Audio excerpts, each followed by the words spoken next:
trespasses as we forgive those that trespass against us. And lead us not into temptation, but deliver us from evil. For thine is the kingdom, the power, and the glory, forever and ever. Amen. Almighty God, who in thy wisdom and goodness has appointed the office of rulers and parliaments for the welfare of society and the just government of men, we beseech thee to behold with thy abundant favor us thy servants, whom thou hast been pleased to call to the performance of important trusts in these islands. Let thy blessing descend upon us here assembled, and grant that we may treat and consider all matters that shall come under our deliberation in so just and faithful a manner as to promote thy honor and glory, and to advance the peace, prosperity, and welfare of these islands, and of those whose interests thou hast committed to our charge. And this we beg for Jesus Christ, his sake. Amen. May the grace of our Lord Jesus Christ and the love of God and the fellowship of the Holy Spirit be with us all evermore. Amen. Amen. Good morning, members. The House is now stands. The House is now officially open. Good morning, members. You can be seated. Almost at a short session. The minutes of the 18th of November have been circulated. Are there any amendments or corrections required? There are none. The minutes will be confirmed as printed. Messengers from the governor. There are none. Announcements by the speaker. First, members like to announce that the standing and seasonal committees have been named, and they will be circulated on SharePoint, but we'll go through it. House and Grounds is the chair is the deputy speaker.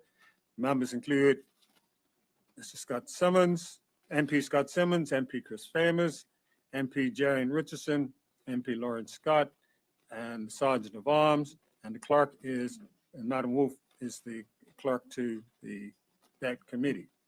Public accounts, the opposition leader, Mr. Chairman, MP Cole Simons, MP Neville Terrell, MP Adams, MP Dickerson, MP Meeing, MP Jerry Richardson, and MP Susan Jackson.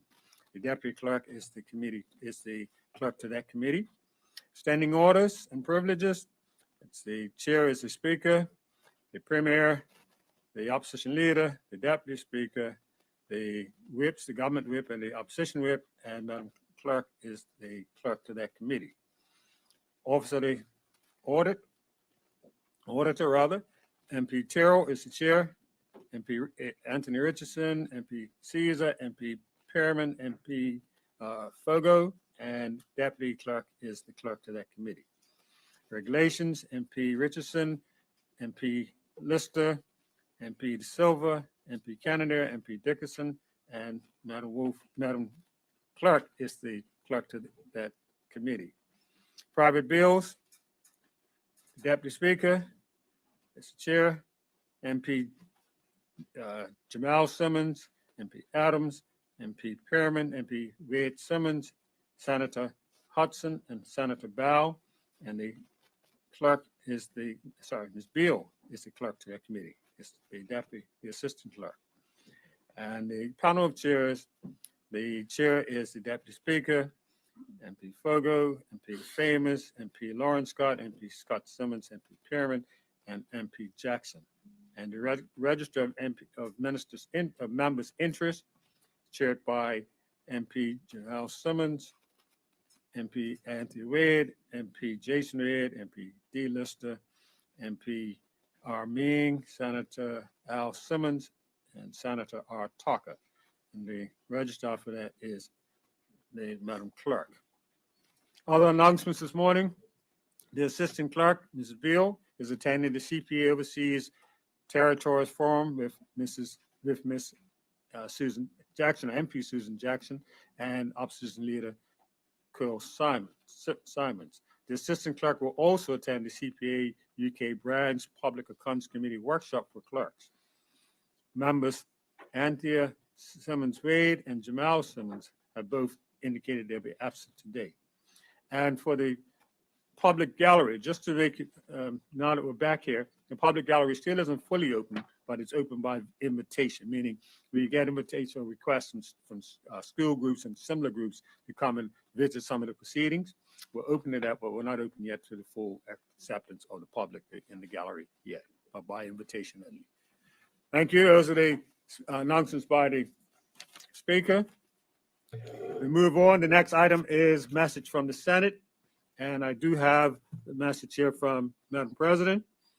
To the Honorable Speaker and the members of the Honorable House of Assembly, I am pleased to announce the appointment of Senator Karen Bowell to serve as the Senate's second representative on the Standing Parliamentary Joint Select Committee on Private Bills in replacement of former Senator Michelle Simmons. And I am further pleased to announce the appointment of Senator Robin S. Tucker to serve as the Senator's second representative on the Standing Parliamentary Joint Select Committee on the Register of Members' Interest in replacement of former Senator Marcus Jones. That message received from the President of the Senate. Move on. Next item on the order paper will be papers and other communications to the House. This morning we have 4 such, and the first is in the name of the Attorney General. Madam Attorney General. Good morning, Mr. Speaker. Good morning. Thank you. Mr. Speaker, I have the honor to attach and submit for the information of the Honorable House of Assembly the assessment of self-governance sufficiency and conformity with internationally recognized standards for Bermuda. Thank you. The second statement this morning is in the name of the Minister of Education. Minister. Good morning. Mr. Speaker, I have the honor to attach and submit for the information of the Honorable House of Assembly, the Bermuda Educators Council Exceptions 2022 to 2023 school year, Order 2022. Thank you, Mr. Speaker. Thank you, Minister. The next paper this morning is also in your name, Minister. Mr. Speaker, I have the honor to attach and submit for the information of the Honorable House of Assembly, the Bermuda College 2021-2022 Annual Report. Thank you, Mr. Speaker.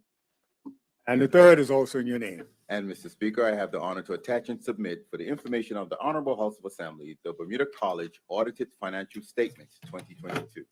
Thank you. Thank you, Minister. There are no further papers or communications. The next item on the order paper is petitions. There are none. And now moves us on to statements by ministers and junior ministers. This morning there are 9 such statements. The first is in the name of the Premier. Minister of Finance. Premier.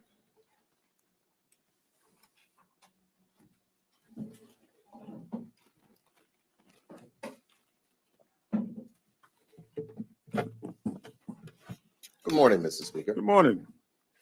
Mr. Speaker, later today in this honorable House, I will introduce the Morgan's Point Company Act 2022 for its first reading.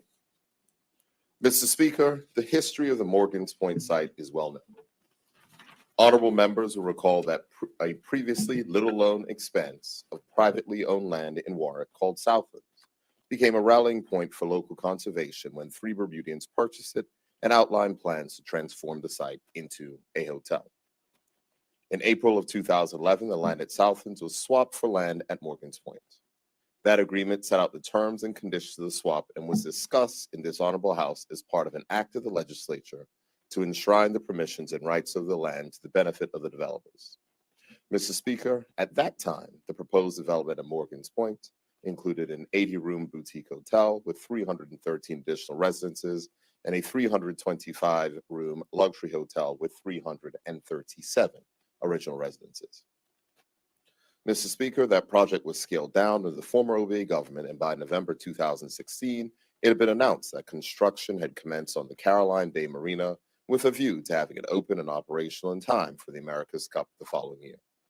The marina was open in April of 2017, and its inclusion as part of the first phase of development now made the project consist of 35 branded condominium residences and a 5-star boutique 79-room Ritz Reserve hotel. Mr. Speaker, the financial viability this project had however, been in question for at least the last 6 years of its operations, and we would all later learn that the lending in support of the development was not grounded in the financial viability of the project, but instead on a $165 million Bermuda government guarantee. Mr. Speaker, in June 2019, lenders notified the developers and the government of their demand to be repaid immediately due to the project defaulting on its loan payments. The Bermuda government was then illegally obligated under the loan and guarantee agreements made by the former OBA government to make the lenders whole.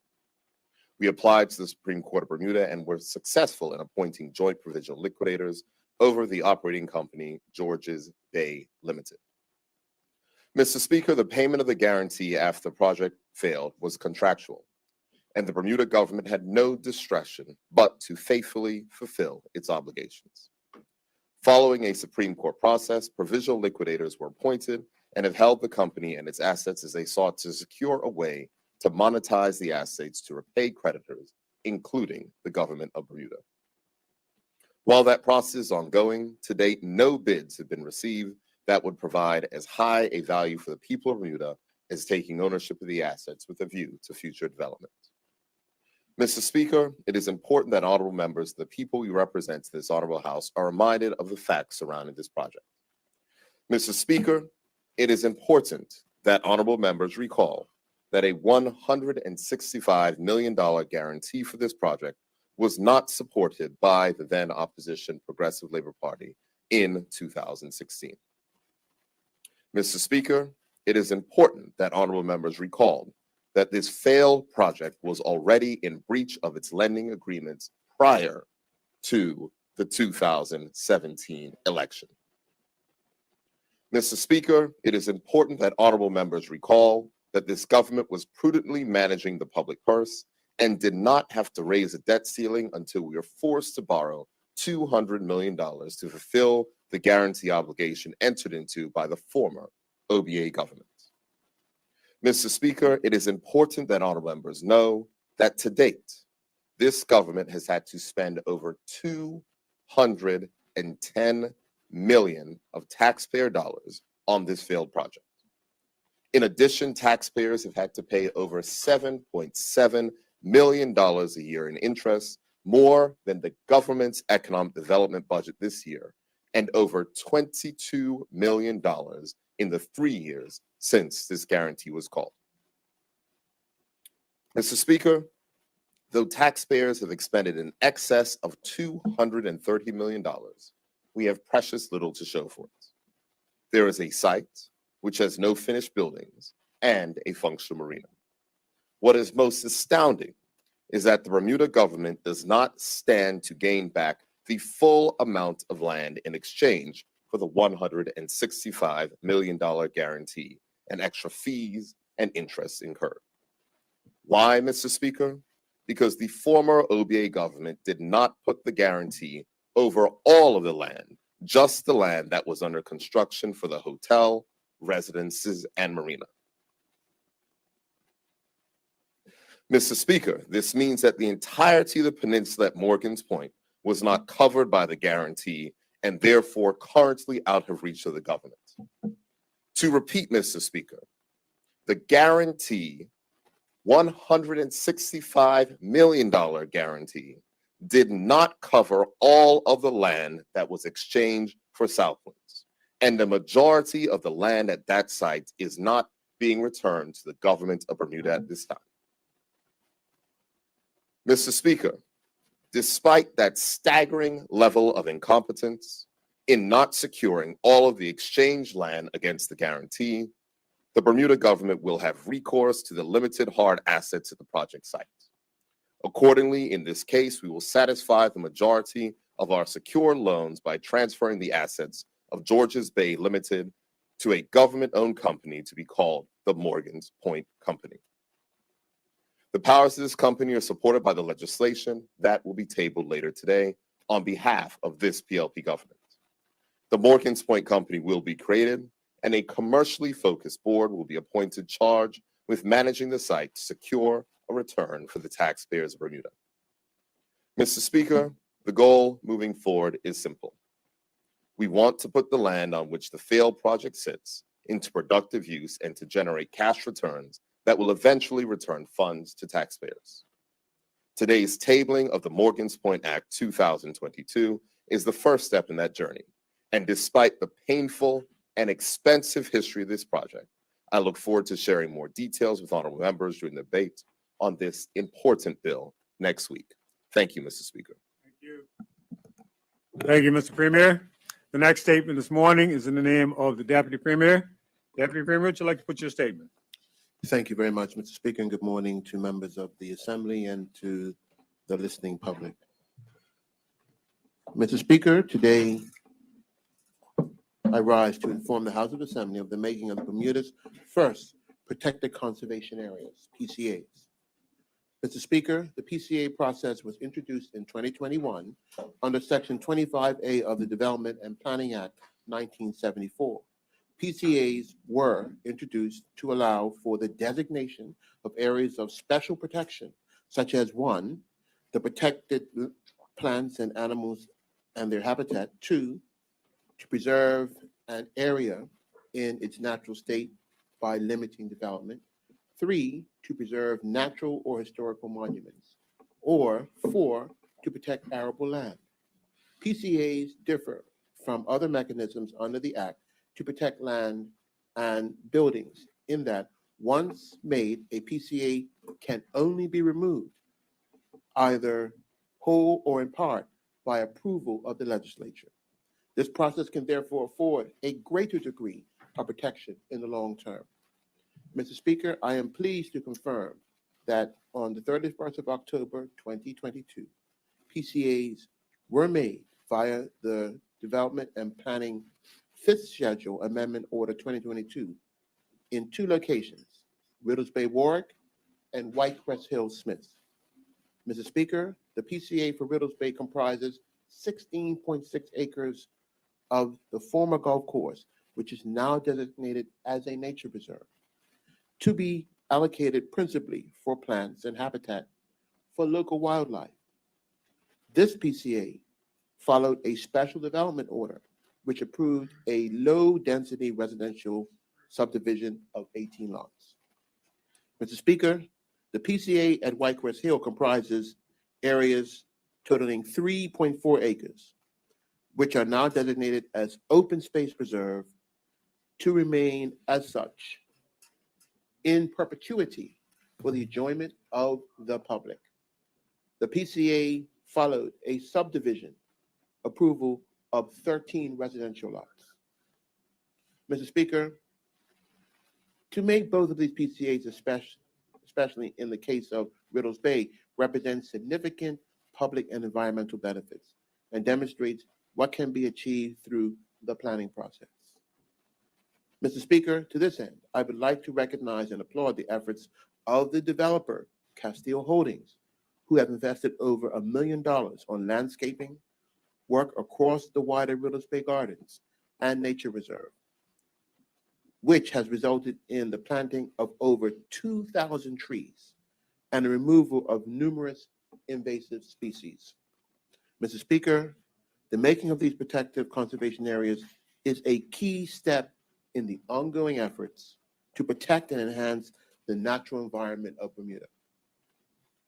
These cases, together with the preceding subdivision approvals, highlight the proactive role of the Department of Planning to achieve positive outcomes through constructive collaboration with developers. Thank you very much, Mr. Speaker. Thank you, Deputy Premier. The next statement this morning is in the name of the Attorney General. Madam AG. Thank you, Mr. Speaker. Mr. Speaker, I rise today to table for the information of this honorable House the report entitled Assessment of Self-Governance Sufficiency in Conformity with Internationally Recognized Standards. This report, authored by Dr. Carlisle G. Corbin on behalf of the government of Bermuda, represents a marked advancement for the project of constitutional reform for Bermuda. Dr. Corbin's distinguished qualifications are well established and already on record. Mr. Speaker, as I mentioned in my statement to this honorable House on 18th November 2022, I commissioned this report as a benchmarking assessment of Bermuda's perceived readiness to advance towards greater or full self-governance. Further to those comments, I will continue the exercise of informing the public of our progress and take this opportunity to comment briefly on some of the details found in the report. Mr. Speaker, the report reiterates that Bermuda, as an overseas territory of the United Kingdom, remains listed as a non-self-governing territory according to the United Nations. The inalienable right of a people to freely decide their political status and freely pursue their economic, social, and cultural development is foundational to the United Nations Charter. Mr. Speaker, we must understand that the UN Charter mandates certain obligations are placed upon state parties, such as the United Kingdom, to assist their territories with achieving the full measure of self-governance. The United Nations Special Committee on Decolonization monitors the progress towards decolonization of the remaining non-self-governing territories. By way of reference, the UK government's white paper, the Overseas Territory Security, Success and Sustainability of 2012, still represents the substantive UK position paper on how it defines its relationship with its territories, including its views on constitutional reform leading to greater self-governance and sovereignty.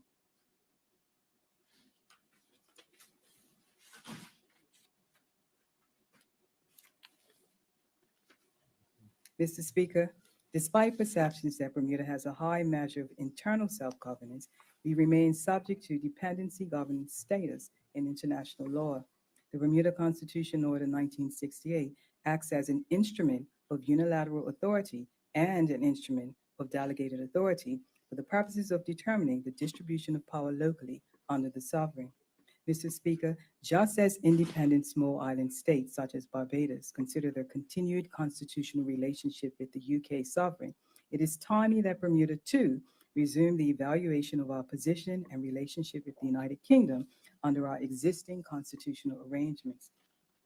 The report being introduced in this Honorable House today shines a lens on the historic constitutional evolution of Bermuda through respective periods of dependency governance under the Bermuda Constitutional Order 1968. In doing so, the author draws comparisons to the circumstances in other non-self-governing territories. Additionally, Mr. Speaker, the report utilizes a comprehensive internationally recognized diagnostic tool, the self-governance assessment, to evaluate the political status and governance arrangements with the goal of determining the level of compliance with the minimum standards of self-government as recognized under relevant international criteria. Essentially, what is being measured in the report is the extent of the political power differential within the existing dependency governance arrangement and the degree of preparedness for self-government through the existence and exercise of delegated authority to the territory under the Bermuda Constitutional Order 1968 to attain the full measure of self-government. The self-governance assessment procedure considers the self-governance sufficiency of a non-self-governing territory across 10 self-governance indicators. The indicators are as follows. 1, the UK's, as the administering state, compliance with international self-determination or decolonization obligations, and we scored 2.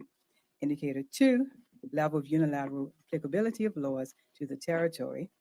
Indicator 3, degree of awareness of the people of the territory of the legitimate political status options and of the overall decolonization process.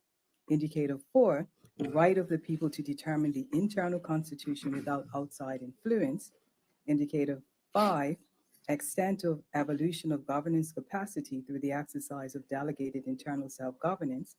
Indicator 6, extent of evolution of governance capacity through the exercise, of external affairs. Indicator 7, degree of autonomy in economic affairs. Indicator 8, control and administration of internal security. Indicator 9, control and administration of military activities. And indicator 10, indicator of ownership and control of natural resources. Application of the self-governance indicators can be found in Part 6 of the report, beginning at page 146.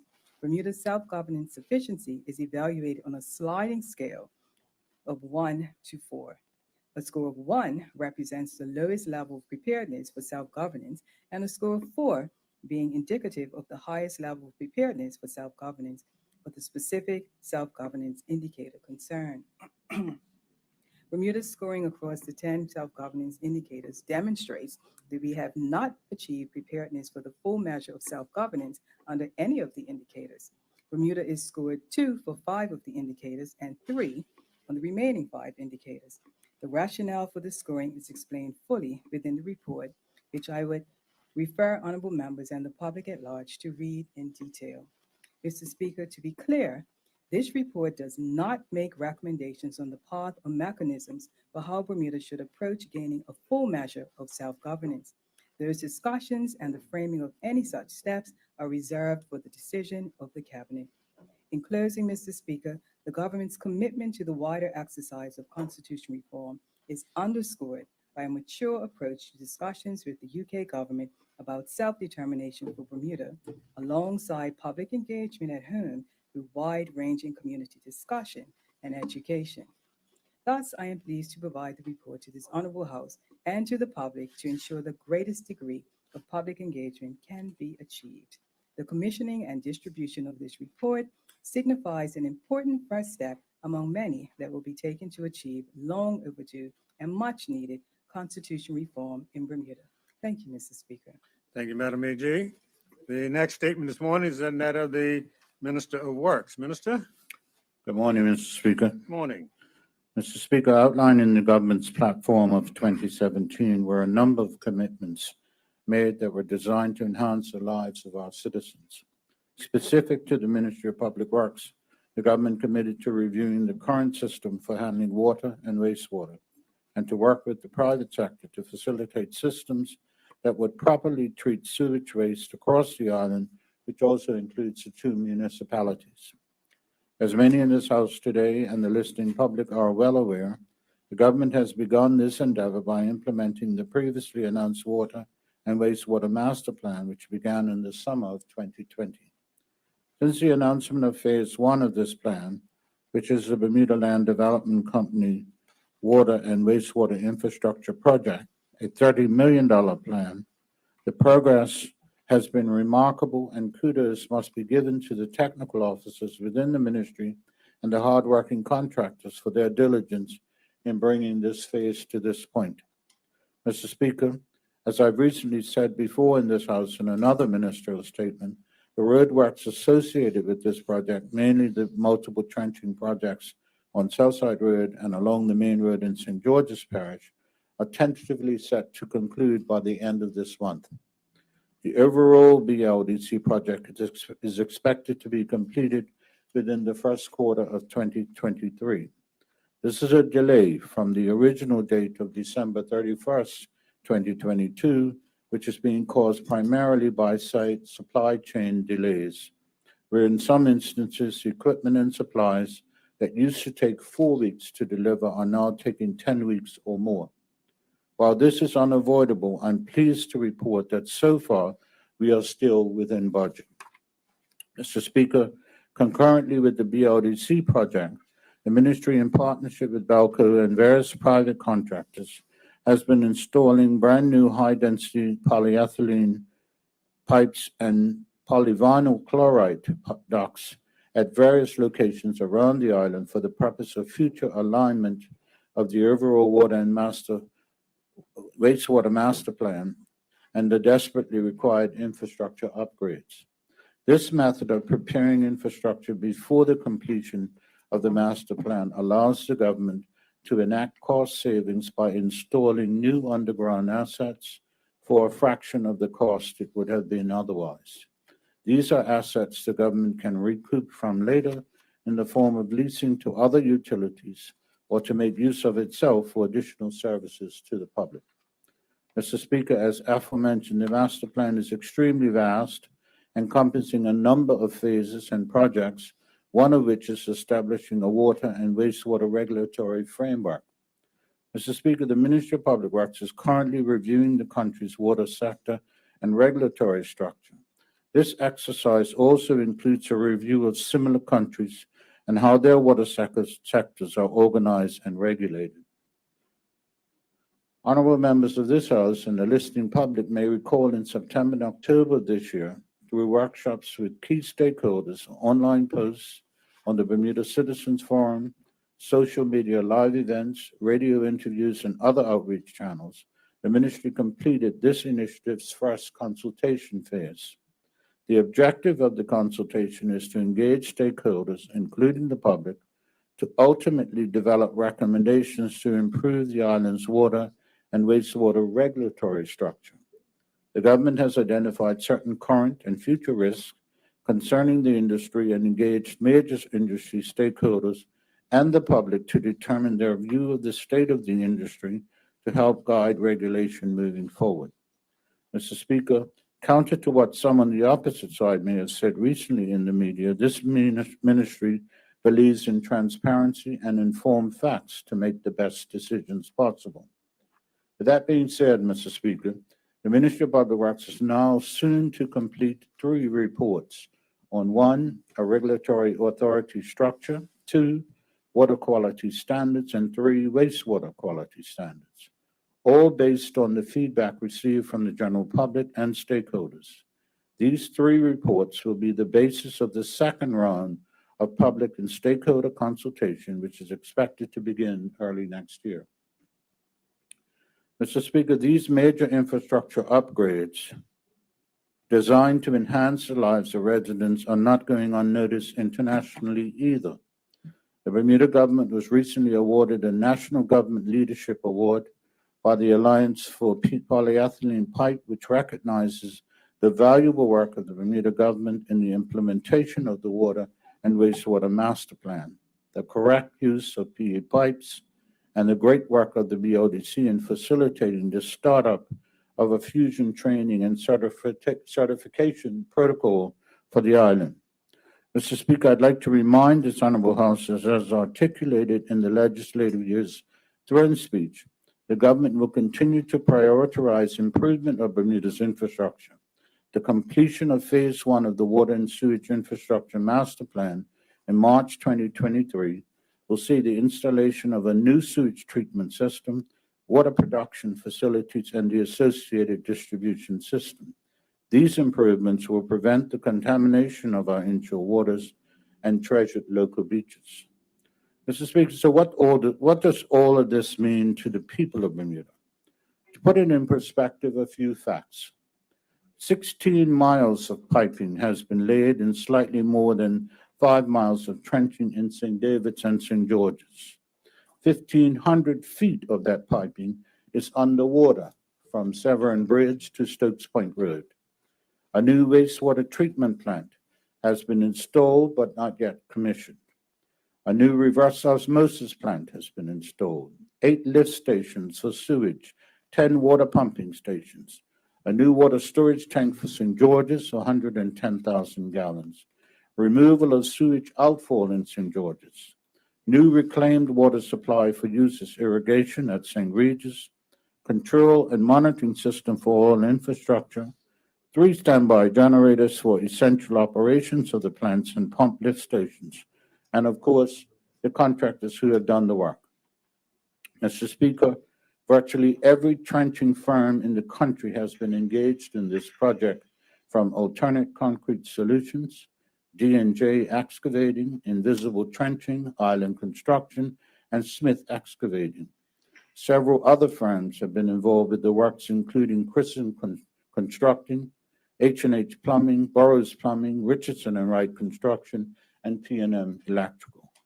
Mr. Speaker, this is a huge undertaking designed to provide improved services to the new St. Regis Hotel, the St. George's Club, the Sylvia Richardson Seniors Care Facility, the town of St. George and environs, and the people and businesses of Southside. Government believes in protecting our residents by investing in our water and wastewater infrastructure, as without this, we could not ensure a healthy population nor a healthy environment. Mr. Speaker, I'd like to thank the general public for their patience and cooperation during this exercise thus far, and also thank Mr. Andrew Diaz and Mr. Stephen Tucker of BODC, and Mr. J. Tarek Christopher, the Principal Engineer Water in the Ministry of Public Works, for their untiring efforts in driving this project along. Mr. Speaker, as always, I will commit to keeping this Honorable House and the people of Bermuda informed as we progress through the various phases of this project. Thank you, Mr. Speaker. Thank you, Minister. Next statement this morning is in the name of the Minister of Social Development and Seniors. Minister? Good morning, and thank you, Mr. Speaker. Mr. Speaker, this morning I rise to share with this honorable House the activities that have been put in place in recognition of the International Day of Persons with Disabilities, which, as declared by the United Nations, will be officially recognized on December 3rd, 2022. Mr. Speaker, the observance of the day aims to promote the rights and well-being of persons with disabilities at all levels of society and development. Also, it provides an opportunity to raise awareness of the achievements and challenges persons with disabilities face within every aspect of political, social, economic, and cultural life in our community. The United Nations estimates that approximately 15% of the world's population, which equates to 1 billion people, are living with some form of disability. Based on the Bermuda's 2010 census of population and housing, there were just over 3,000 persons who reported having a disability. Under our Human Rights Act, disability includes both physical disability and mental impairment that has a substantial and long-term adverse effect on the person's ability to carry out day-to-day activities. Mr. Speaker, the United Nations theme in recognition of International Day of Persons with Disabilities is transformative solutions for inclusive development, the role of innovation in fueling an accessible and equitable world. This theme includes the linkages between knowledge, skills, and accessing employment in an innovative and rapidly changing landscape, reducing inequality in private and public sectors, and recognizing how sport can be a good practice example and site of innovation, employment, and equity. Mr. Speaker, evidence and experience show that when barriers to inclusion are removed and persons with disabilities are empowered to participate fully in societal life, the entire community benefits. This is not limited to employment and sport, but includes a wide range of social, economic, and cultural domains. Barriers faced by persons with disabilities are therefore a detriment to society as a whole, and inclusion and accessibility are necessary to achieve progress and development for all. Mr. Speaker, I will highlight two key areas that will support greater inclusive development by Bermuda. The first is ensuring the voice of persons with disabilities is included within policy and practice development, and the second is ensuring a role that technology can play in facilitating this inclusion. According to the United Nations, for some kinds of disabilities, assistive devices, technologies are key equalizers that promote inclusion and full participation in all industries and dimensions of life. Are assistive devices that can range from simple devices to compel technologies. Mr. Speaker, this government is committed to ensuring persons with disabilities have an active voice within initiatives for social development of our community. Examples of how we will achieve this will include the Disability Advisory Council, which is a non-statutory committee comprising of persons with disabilities, advocates, and service providers. Their primary goal is to provide recommendations and advice to propose relevant policy. And the National Strategy for Adults with Intellectual Disabilities and Their Families. This strategy, spearheaded by the Mid-Atlantic Wellness Institute, serves to identify priorities and facilitate coordinated actions to address primary service gaps impacting this specific segment of the population. We are looking to have the final plan published in the upcoming new year. Fundamental to the strategy development was the inclusion of persons with intellectual disabilities. Accordingly, a key priority was to ensure the consultation process and strategy were accessible for those with intellectual disabilities to maximize awareness and participation. As a result, easy-to-read versions of the consultation document were available as well as an audio format. Furthermore, central to the governance structure and implementation of the strategy is the representation and ongoing consultation of adults with intellectual disabilities. These efforts are also in recognition of the demand expressed internationally by the disability community of nothing about us without us. In addition, Mr. Speaker, to address barriers and inequity over the past year, the ministry has advanced the following initiatives. Progression of the UN Convention on the Rights of Persons with Disabilities extended to Bermuda. This included an assessment of our current levels of compliance and a formal register of persons with disabilities, which is being developed. The register aims to assist with data collection for national planning purposes and to ensure individuals receive the support they need for improved quality of life. These initiatives are critical to ensuring we set clear expectations on the rights of persons with disabilities and to be able to identify areas in need of development. Finally, Mr. Speaker, visibility of persons with disability and awareness of their strengths and needs is an essential step towards greater inclusion. As a result, in celebration of International Day of People with Disabilities, several events were organized by various organizations and coordinated by the Disability Advisory Council. Some of these include the United Nations Day Proclamation, as organized by Aging and Disability Services, was held at City Hall on Monday, November 28th to kick off the week's events. On Thursday, December 1st, Dame Marjorie Bean Hoop Academy held a virtual open house to increase awareness and visibility of their services and clients. Today, December 2nd, the third annual Common Ground Virtual Conference will be hosted by WinReach from 9:30 a.m. to 1 p.m. The theme of this year's free online conference is removing social barriers and will have a focus on employment. Inspire Bermuda will hold a tag day at both Lindo's grocery stores that will include awareness of persons with disabilities who are thriving in our community. And on November 26th, the Special Olympics Committee held a dance organized with one special night and will be having a track meet on December 8th from 9 to 2 p.m. at the Flora Duffy Stadium. The full calendar of events is available on the Disability Advisory Council of the Government of Bermuda's Facebook pages. I encourage my honorable colleagues and the general public to show support by attending the remaining events. Mr. Speaker, in closing, and in line with this year's theme, I quote the British former Paralympian in wheelchair racing and basketball, TV presenter, and politician Baroness Tanny Gray Thompson. The biggest barriers I've faced have been from people who make assumptions about what I can't do, who assume that because I'm in a wheelchair, I can't be an athlete or I won't be competitive. That's okay, because I'm focused, single-minded, and good at blocking those people. As a nation, we must reflect on our assumptions that create barriers and support the strengths and abilities of persons with disabilities. We must all come together as a community to remove these barriers and to advance the rights of persons with disabilities for a more inclusive and therefore better Bermuda. Thank you, Mr. Speaker. Thank you, Minister.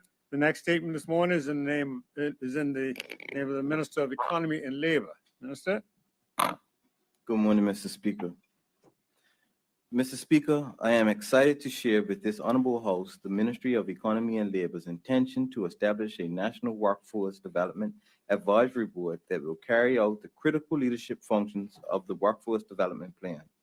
In addition, the Ministry's intention to amend the National Training Board Act 1997 to narrow the scope of the National Training Board so that it may provide attention specifically to skills trades, the administration of national certifications, and the promotion of apprenticeship programs. The purpose of the National Workforce Development Plan, which was drafted in 2018, was to lay the foundation for a 21st century workforce development system, a system that better aligns with education and economic development organizations in order to create a collective response to labor market challenges with a primary aim to connect people with jobs. Mr. Speaker, one of the recommendations of the plan was for the National Training Board to be divided into two entities. One entity involves the creation of a new Workforce Development Advisory Board. The purpose of this board is twofold. One, to enhance strategic interaction between workforce development system entities and the business community. And two, to effectively advise the minister responsible for labor on a workforce development strategy for Bermuda. Mr. Speaker, the new Workforce Development Advisory Board will lead the efforts to engage a diverse range of employers and entities in Bermuda and will carry out the critical leadership function of the Workforce Development Plan. Mr. Speaker, the National Workforce Advisory Board will specifically design to develop effective linkages with employers in Bermuda to support employer utilization of the workforce development system and to support local workforce investment activities. Ensure that workforce investment activities meet the needs of employers and support economic development in Bermuda, and to develop proven strategies for meeting the employment and skills needs of workers and employers. Mr. Speaker, one of the most important strengths of the board will be private sector representation. These members will play a key role in helping the board to understand the needs of their industries and make connections with other business leaders in the community. The board will also include representatives from the government, the unions, and the Bermuda College. These stakeholder partners will be largely responsible for overseeing the implementation of the National Workforce Development Plan, developing a clear vision for career paths, and providing strategic advice directly to the Minister of Economy and Labor. Mr. Speaker, having the board provide strategic advice directly to the minister will ensure that the government operates in sync with the workforce stakeholders and that workforce investment activities meet the needs of employers and support economic development in Bermuda. Considering the current state of unemployment in Bermuda, the creation and work of the National Workforce Advisory Board will be critical to ensuring increased employment within Bermuda's workforce. Mr. Speaker, the government believes that upgrading the skills of Bermuda's labor force through a solid workforce development plan is critical to our long-term prospect for broad-based and inclusive economic growth. It is not enough just to create more jobs. Bermudans must be given a fair shot at the opportunities that exist today. Preparing Bermudans with skills to enter the job market is a key step in getting our people employed. Furthermore, given the need for people to become qualified to work in trades and other industries, it has become evident that the National Training Board's current functions do not allow it to provide the necessary attention to develop skilled tradespersons, the administration of national certifications, or to promote the apprenticeship programs. Mr. Speaker, amendments to the National Training Board Act 1997 will provide for a newly named National Certification and Apprenticeship Board that will strategically focus on skilled trades, certifications, and apprenticeships. In addition to its current function, the following will be added to its list of responsibility: producing a national register of tradespersons, both for designed, designated, and non-designated trades, draft a comprehensive prior learning assessment and recognition of prior learning assessment policy to formally frame a process for this means of assessment, update and streamline the national certification process, and policy ratification, the implementation of a synergistic document between the Department of Workforce Development and the Department of Immigration that enacts policies specifically designed to address the problem of work permit holders registering for various industries. The remaining functions will be removed as follows: establishment, management, and supervision of a national training center, and determining the mission, strategic direction, and priorities of the national training sector and its performance goals. Mr. Speaker, the ministry recognizes the importance of a board responsible for certification and training having clearly defined functions. The clarity of functions will enable the establishment and delivery of apprenticeship education programs, the issuance of national certification credentials, and the governance of skilled trades in Bermuda. Mr. Speaker, it is critically important to have a national workforce system for which the primary aim is to connect people with jobs. The National Workforce Development Plan will provide the opportunities to prepare Bermudians with the requisite skills to enter the job market and introduce our young people to the world of work. The creation of a National Workforce Advisory Board and amendments to the functions of the National Training Board is a significant step to progressing Bermuda towards achieving those aims. Thank you, Mr. Speaker. Thank you, Minister. The next statement this morning is in the name of the Minister of Education. Minister? Good morning, Mr. Speaker. Morning. Good morning, colleagues. Mr. Speaker, this morning I rise before this honorable House to lay the 2022 audited financial statements for Bermuda College as stipulated in Section 8 of the Bermuda College Act 1974. I am pleased to report that the 2022 audited statements were unqualified, and as such, in the opinion of the Auditor General, the statements present fairly the financial position of the Bermuda College as of March 31st, 2022, and the results of its operations, changes in its net assets, and its cash flows. The financial statements indicate that Bermuda College had assets worth $22,701,209, up from $22,642,466 in 2021, and total liabilities of $16,934,559, a decrease from $17,324,538 in 2021. Additionally, Mr. Speaker, it should be noted that the Bermuda College currently has no long-term debt. Cash and cash equivalents for the period increased by 17.7% to $4,483,584. The total accounts receivable increased by 39% to $1.5 million, and the accounts payable decreased by 1.9% and stood at $2.8 million at the end of 2022 fiscal year. Mr. Speaker, capital assets increased slightly from $14,909,000 in 2021 to $15,131,000 in this year. It is expected that this amount will continue to increase when the accounting for the building of the Career Development Center and upgrades to the IT infrastructure are accounted for, along with other capital projects funded via the Bermuda College Foundation. Mr. Speaker, during the fiscal year that ended March 31st, 2022, the government grant to the Bermuda College decreased by 3.3% or $523,000 to $15,382,000. Other revenue decreased by $538,000 or 9.4%, and the total expenses also decreased by $491,000 or 2.4%, resulting in excess revenues over expenses for the fiscal year 2022 of $448,000. Mr. Speaker, following the recent passage of the Bermuda College Amendment Act 2022 to allow the Bermuda College to appoint its own auditor, the Bermuda College was pleased to report to its accrediting body, the New England Commission of Higher Education, NECHE, that it will be able to meet the new accreditation standards introduced in 2021. The amendment allows Bermuda College to demonstrate to NECHE that it has autonomy over its programs and operations, including its ability to ensure that the audit of its financial statements is complete in a timely manner.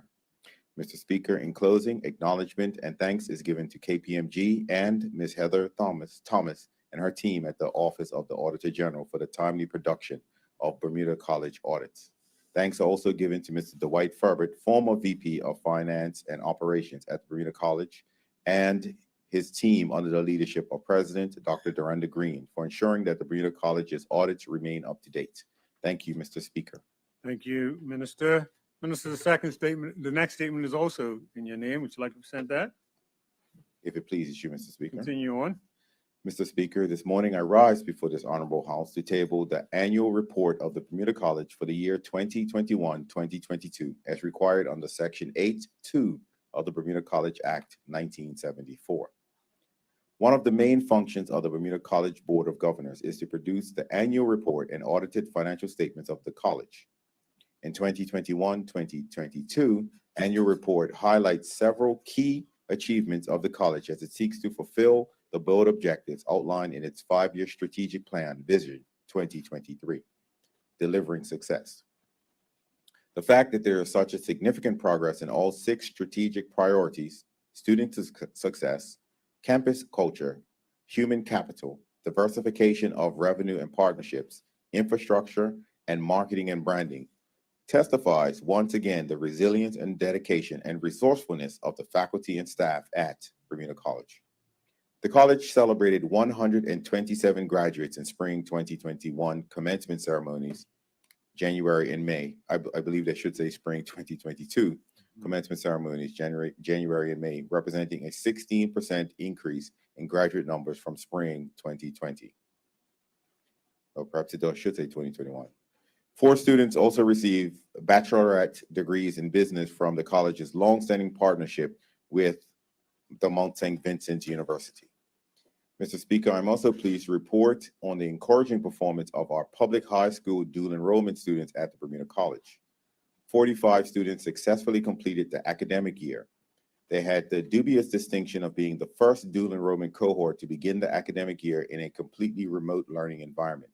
Despite this challenge, over half the students achieved a grade point average of 3.0 or higher.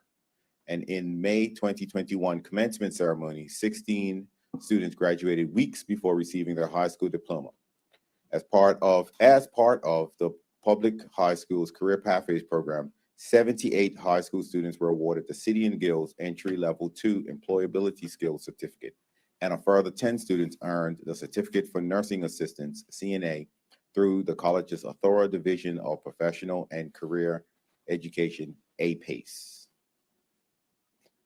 Also, Mr. Speaker, while it's not listed here, I think it's worth, I only got this information this morning, that we do have students that are enrolled in the College Promise program. And for the listening audience, the College Promise program is the program that was introduced 3 years ago that allows public school students to graduate with 3.0 or higher to attend the Bermuda College tuition free. And so as of the year in question, 2021-2022, there were 28 students enrolled, which brings the total of students that have gone through this program of 50 to date, Mr. Speaker.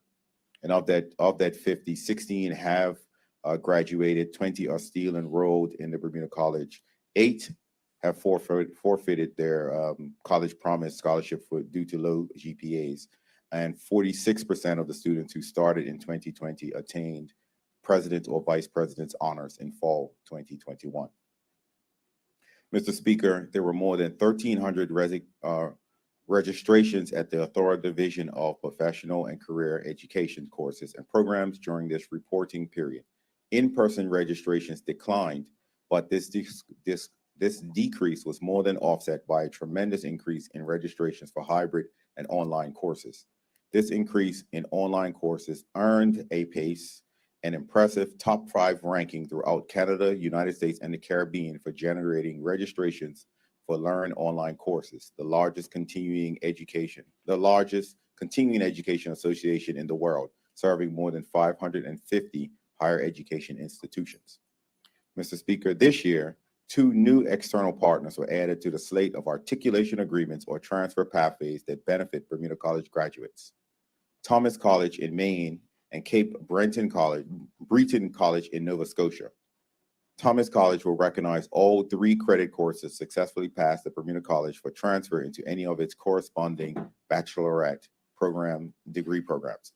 Similarly, Cape Breton University will accept the college's associate degree in business administration or computer information system credit towards its bachelor's in business administration programs, and the college's associate degree in hospitality management credits to Cape Breton's bachelor's degree in hospitality and tourism management.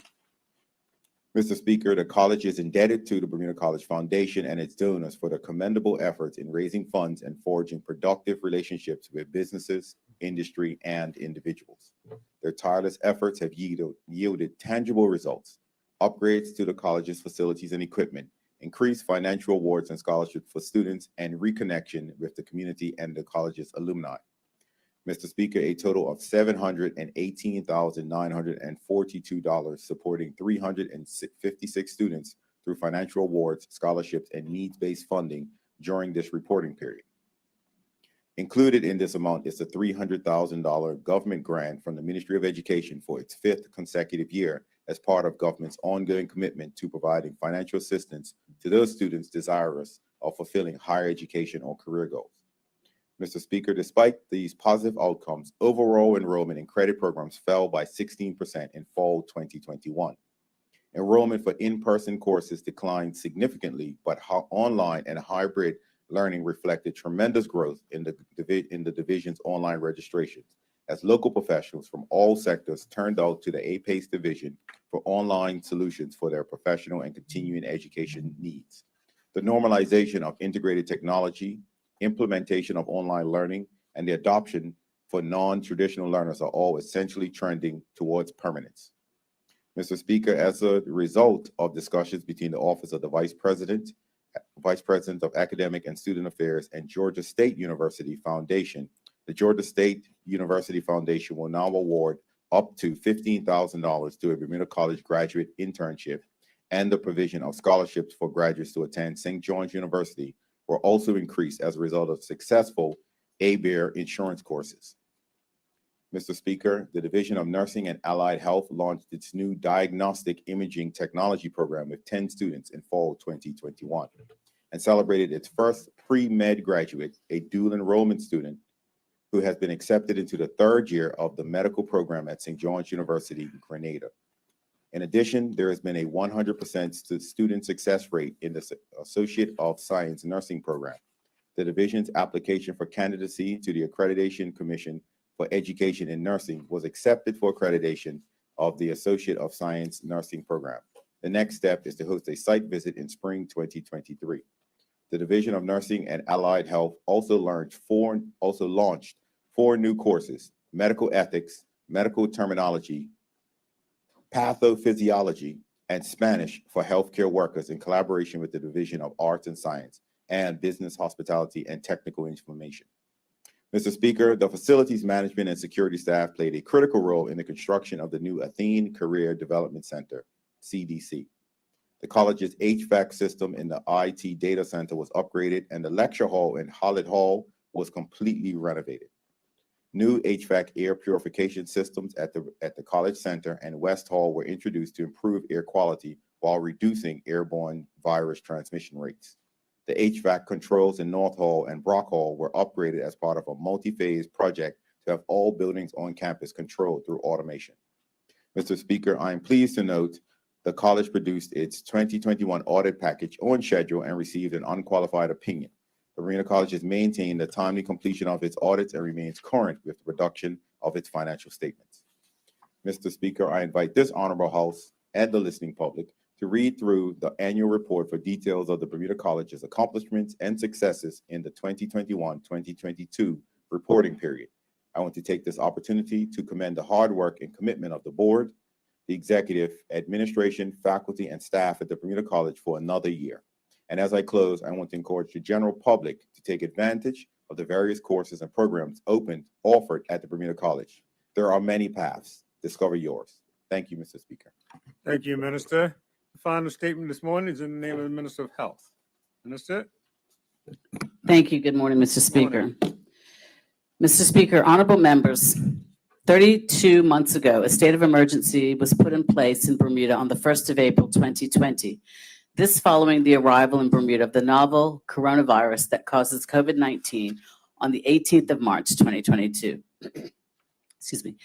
The government deemed it necessary to stop commercial flights to the island on the 20th March, and a few days earlier, the U.S. CDC had issued a no-sail order, which put an end to cruise sailing.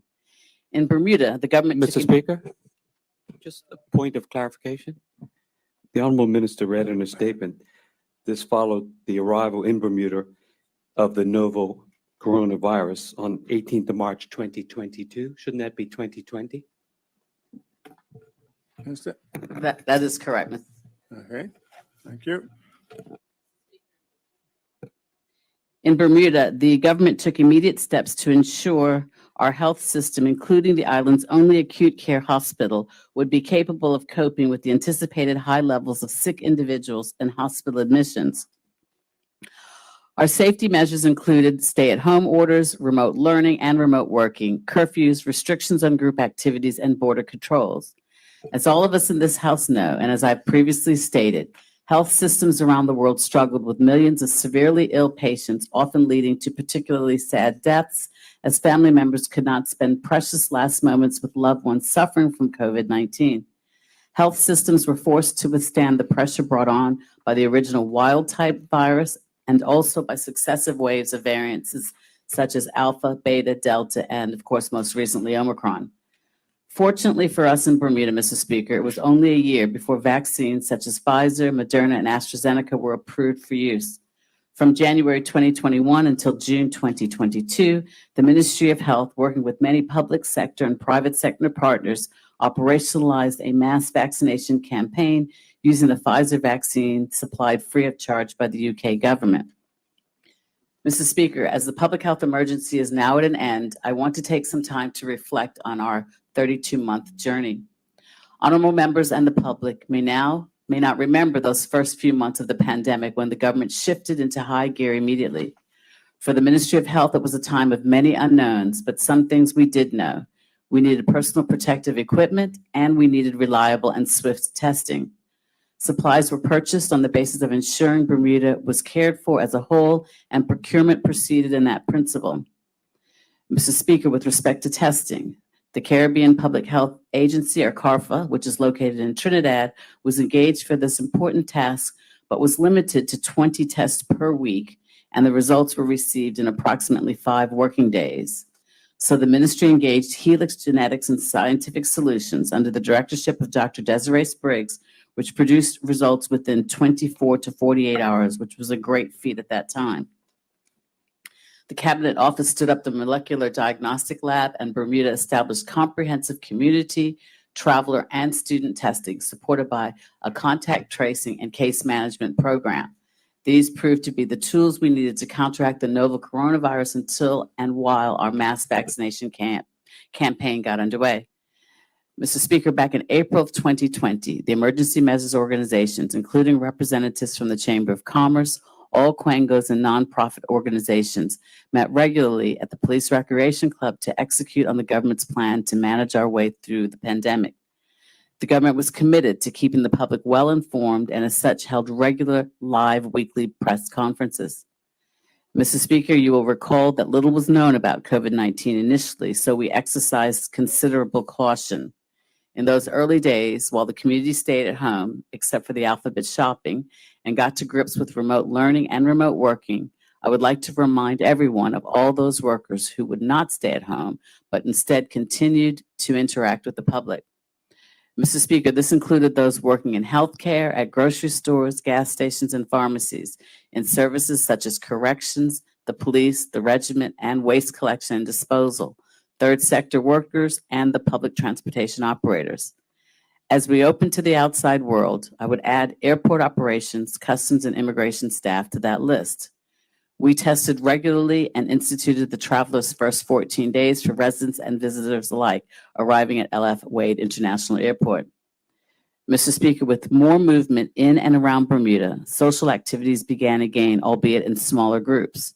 Restaurants spaced their tables apart, and several spilled out into the sidewalks and streets, a great decision which endures to this day. I know many in our community did their best to order takeout regularly so that we could support our waiters, chefs, pot washers, and business owners feeling the reduction in dining out and catering. Similarly, event planners moved everything outdoors under tents, which is an option which we were lucky to have. Mr. Speaker, one of the highlights during my tenure was the introduction of COVID vaccines. Our vaccination program went tremendously well. Bermuda's COVID-19 vaccination program surpassed the World Health Organization's goal of 70% of immunization of a population ahead of that June 30th, 2022 target. We knew based on the science that the coronavirus vaccine would be key to us living safely with COVID-19, as it reduces the severity of COVID-19 if you get infected, and it reduces hospitalizations and deaths. The Ministry of Health recognizes that this pandemic would have been far worse if not for the level of vaccination in our community, and we know that vaccines work, and we have the data to prove it. Mr. Speaker, you would remember that a lot of work went into our vaccination awareness program. A hard push was implemented through our close-to-home mobile vaccination program in neighborhoods island-wide. With a free minibus service, this program ensured that transportation to a vaccination center was not a barrier to getting the vaccine. Mr. Speaker, the close-to-home program, which was operationalized and managed by the Bermuda Health Council, was also an ideal opportunity to learn more about those people who wanted to hear about the COVID-19 vaccine from a trusted source. And I'm pleased and proud to say, Mr. Speaker, that 75% 75.2% of our population is fully immunized against COVID-19. There are lots of actions the government and in particular the Ministry of Health took to keep us safe. Mr. Speaker, we worked hard to put protections in place for our vulnerable seniors in care homes, to set up free testing centers throughout the island, to establish a comprehensive community, traveler, and student testing regime supported by a mass contact tracing and case management program, to implement technological solutions with the ResQuest application to assist in pandemic management, and GoData for case investigations, contact follow-up, and visualization of chains of transmission. And we also stood up a call center and hotline to answer every question from, is today my shopping day, to what are the COVID symptoms, to how can I get vaccinated? And we were not alone, Mr. Speaker. The Ministry of National Security managed the quarantine hotel in the summer of 2021. The Ministry of Education first implemented remote learning and then managed to transition back to in-person classes. The Ministry of Public Works introduced the short-term economic stimulus program that was launched to address an urgent need to provide stimulus to the local economy. Mr. Speaker, this initiative helped to retain and boost employment numbers in the wake of the economic downturn sparked by the COVID-19 pandemic. And the Ministries of Finance and Economy and Labor provided for the temporary tax relief for businesses affected by the economic impact of COVID, as well as employees who faced a similar fate. In fact, Mr. Speaker, the government implemented the unemployment benefits program to assist those Bermudians who, through no fault of their own, found themselves without a job due to the pandemic. The team of dedicated individuals at the Ministry of Finance worked tirelessly to provide benefits to persons on 4 occasions throughout the pandemic. And this government demonstrated, Mr. Speaker, its strong commitment to sustaining our people and our economy through these challenging times. Mr. Speaker, I must say that throughout it all, the Ministry of Health staff members have been stalwarts, just true, unwavering soldiers, working day and night, weekends and holidays to fight this highly contagious virus. Their conscientiousness and diligence was and is a bright light in the island's pandemic response. Also responding to the calls for help put out by the ministry, there were numerous nurses, doctors, dentists, EMTs, pharmacists, volunteers, laboratory technologists, local and international businesses, hotels, nonprofits and organizations such as the Caribbean Public Health Agency and Public Health England, which of course is now referred to as UK Health and Safety Agency, all came together in this time of enormous community need. Mr. Speaker, I cannot name just some people for fear of missing too many, so I would like to take this opportunity to thank all of these people for their persistent dedication, tremendous hard work, and unwavering commitment to keeping Bermuda safe. Finally, Mr. Speaker, I would like to thank the Bermuda community. Safely navigating this once-in-a-lifetime pandemic would not have been possible without our collective decision to put the community first and ourselves second. Thank you. Mr. Speaker, the public health emergency has ended for Bermuda, but the global pandemic continues. The public is encouraged to continue to follow the public health advice, as with all infectious diseases such as the flu, to minimize the chance of catching COVID and help protect family and friends. And this includes by letting fresh air in when meeting indoors, wearing a face covering in crowded and enclosed spaces where you come into contact with people that you don't normally meet, and washing your hands regularly. Mr. Speaker, the Bermuda community has been incredibly resilient throughout this global pandemic. So please, Bermuda, be careful and be safe for yourselves and our community, because after all, Mr. Speaker, we are still our brother's keepers. Thank you. Thank you, Minister. Members, that brings us to a close of the statements by ministers and junior ministers this morning. We'll now move on. The next item on the order paper, reports of committees. There are none. We're moving on to the question period. This morning we have written questions, and then we have questions from the statements that were presented this morning. We will now begin with the written questions, and the questions this morning. Let me just start our timer. And the question this morning was from MP Dunkley to the Minister of Health.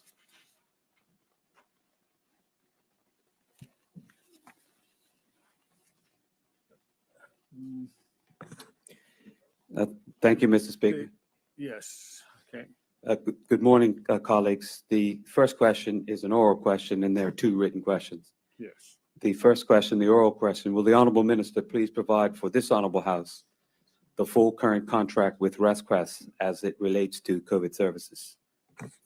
Thank you, Mr. Speaker. Mr. Speaker, as I understand, through the Cabinet offices, through your good selves, several correspondences have been sent to you with respect to a particular ruling as it relates to this particular question.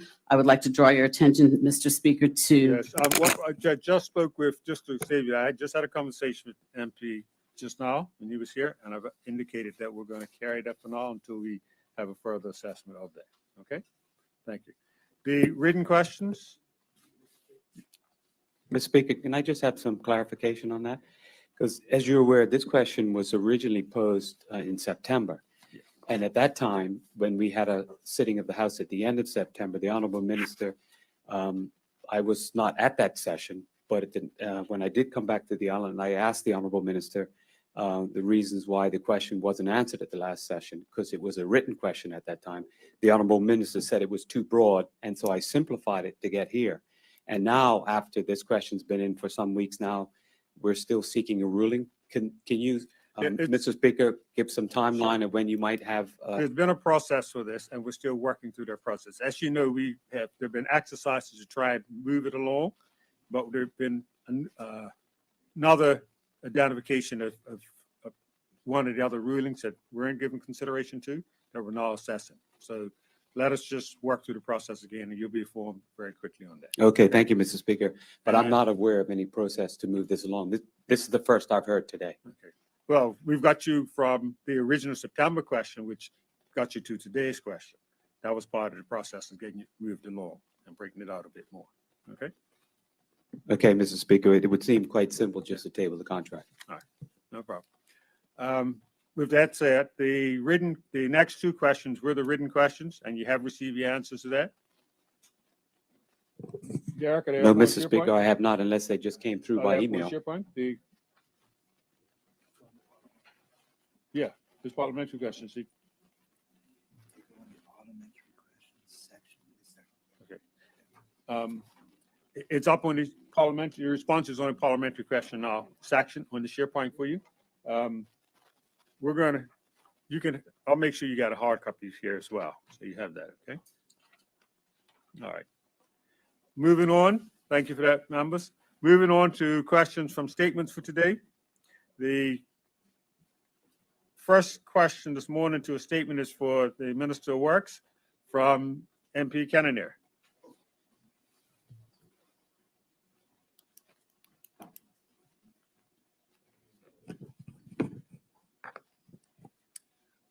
Thank you, Mr. Speaker, and good morning, colleagues. On page 4, my apologies of just getting it up here.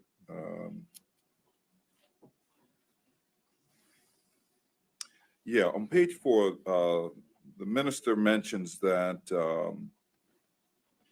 this has been a huge undertaking designed to provide improved services to the St. Regis Hotel, St. George's Club, Sylvia Richards Seniors Care Facility in the town of St. George, and businesses on South Side. The question that I had was, with this major facility being put into place, I was wondering whether or not long-term there's an opportunity for either private businesses or this particular facility over on South Side to be providing piped water to the residents of St. George's as well. I believe that he mentioned somewhere earlier in the statement that this was to allow for several different things. But would that, or is that being considered, since St. George's is one of the few places still without piped water to its residents, Okay. outside of the St. George's Minister? city limits?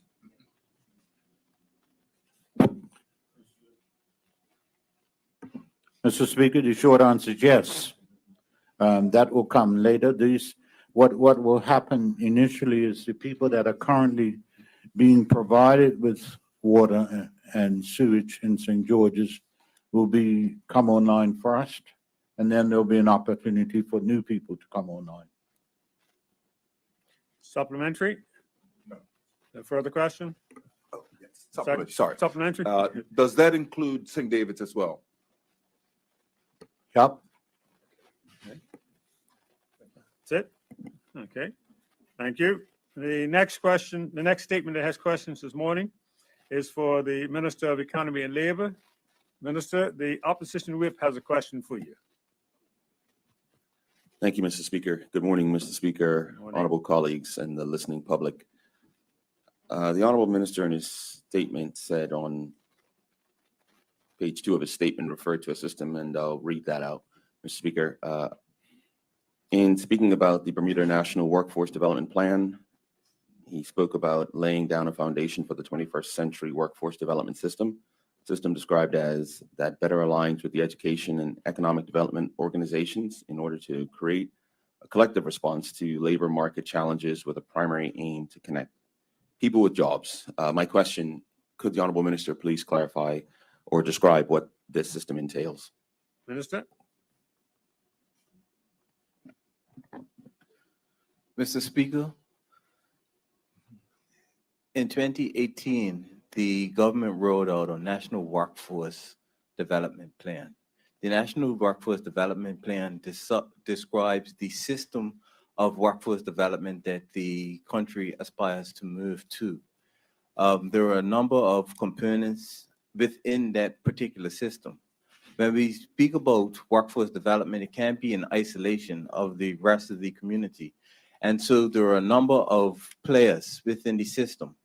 The education system is a system within our workforce development system, the Department of Workforce Development, the Economic Development Department, all of those agencies which seek to progress people socially so that they can be integrated in society in a meaningful way. Employment agencies are part of your workforce development system. You also have the community college is a critical part of our workforce development system. And so that's just some examples, but I can go on and on. And so what we're talking about is how we integrate all the work that all of those agencies are doing into a common strategy rather than operating in silos. Thank you. Supplementary? None, thank you, Mr. Speaker. Second question? Second question. As it relates to the honorable minister statement on page 2, where he describes the National Workforce Advisory Board, would the honorable minister please describe how the appointment process will work for this advisory board? Minister? The appointment process will work very similar to how the Labor Advisory Council will work. The minister will appoint the representatives on that board and then issue a public notice. Yes, is there any criteria by which membership will be decided by the minister at this point? The criteria would be certainly based off the statement. The majority would be employer representatives because we want to ensure that there are persons who specialize in various industry groups who are responsible for employing individuals. I've indicated that there will be government representatives. The Ministry of Education will be an important component, as well as the representatives from the Ministry of Economy and Labor, the unions, as well as our local community college. Second sub? Yes, please, Mr. Speaker. Yeah. Will these appointments or positions be compensated or paid positions? The persons who will sit on the Workforce Development Advisory Board will not be compensated. This is a non-statutory board that we are setting up, and like I said, it will be similar to the Labor Advisory Council. However, the other board that was mentioned that will be governed by the National Training Board, which will be the National Certification and Apprenticeship Board, that certainly will be compensated the same way the National Training Board is currently compensated. Thank you. Third question? Third question, please, Mr. Speaker. The honorable minister on page 4 spoke about the newly named National Certification and Apprenticeship Board, but earlier in his statement, he had said how that body, or the original form of that body, doesn't have the time to deal with its primary duties, and so it's being redesigned. Would the Honorable Minister please describe why then we have new duties being added to the newly reformed National Certification and Apprenticeship Board, starting at the bottom of page 4 of his statement? Minister? For clarity, I did not speak to the negligence of the duties that the current board, how they actually operate. And so that was the honorable member adding that some flavor to his question. However, I did state that the board will have increased scope of functions in one area and reduction of functions in another area. And so right now, that particular National Training Board is responsible for the oversight of the National Training Center, as well as responsible for the mission, strategic direction of our workforce development activities. What we want to do is remove those functions out of that board, because the way in which the department is set up is not set up like a Quingo, where the board governs the department. The department is still governed by the Ministry of Economy and Labor through the permanent secretary responsible, and then the director. What we want to do is ensure that the critical functions of ensuring that we have systems in place for progressing people through skills, trades development, certifications, and apprenticeships are actually the focus of that particular board. And then that's why we are narrowing the scope, because we want to see more skills trade individuals in Bermuda. Supplementary? None, Mr. Speaker. Point of clarification, though, negligence was certainly not intended. Okay, thank you. No further questions for that statement. The next statement that has questions this morning is for the Minister of Education in reference to the Bermuda College audited statement. And those questions are from the opposition whip. It should say deputy leader of the opposition today. Thank you, Mr. Speaker. Would the Honorable Minister please speak to his statement on page 2, where he describes the cash position, page 1, cash and cash equivalents for the period increased by 17.7%.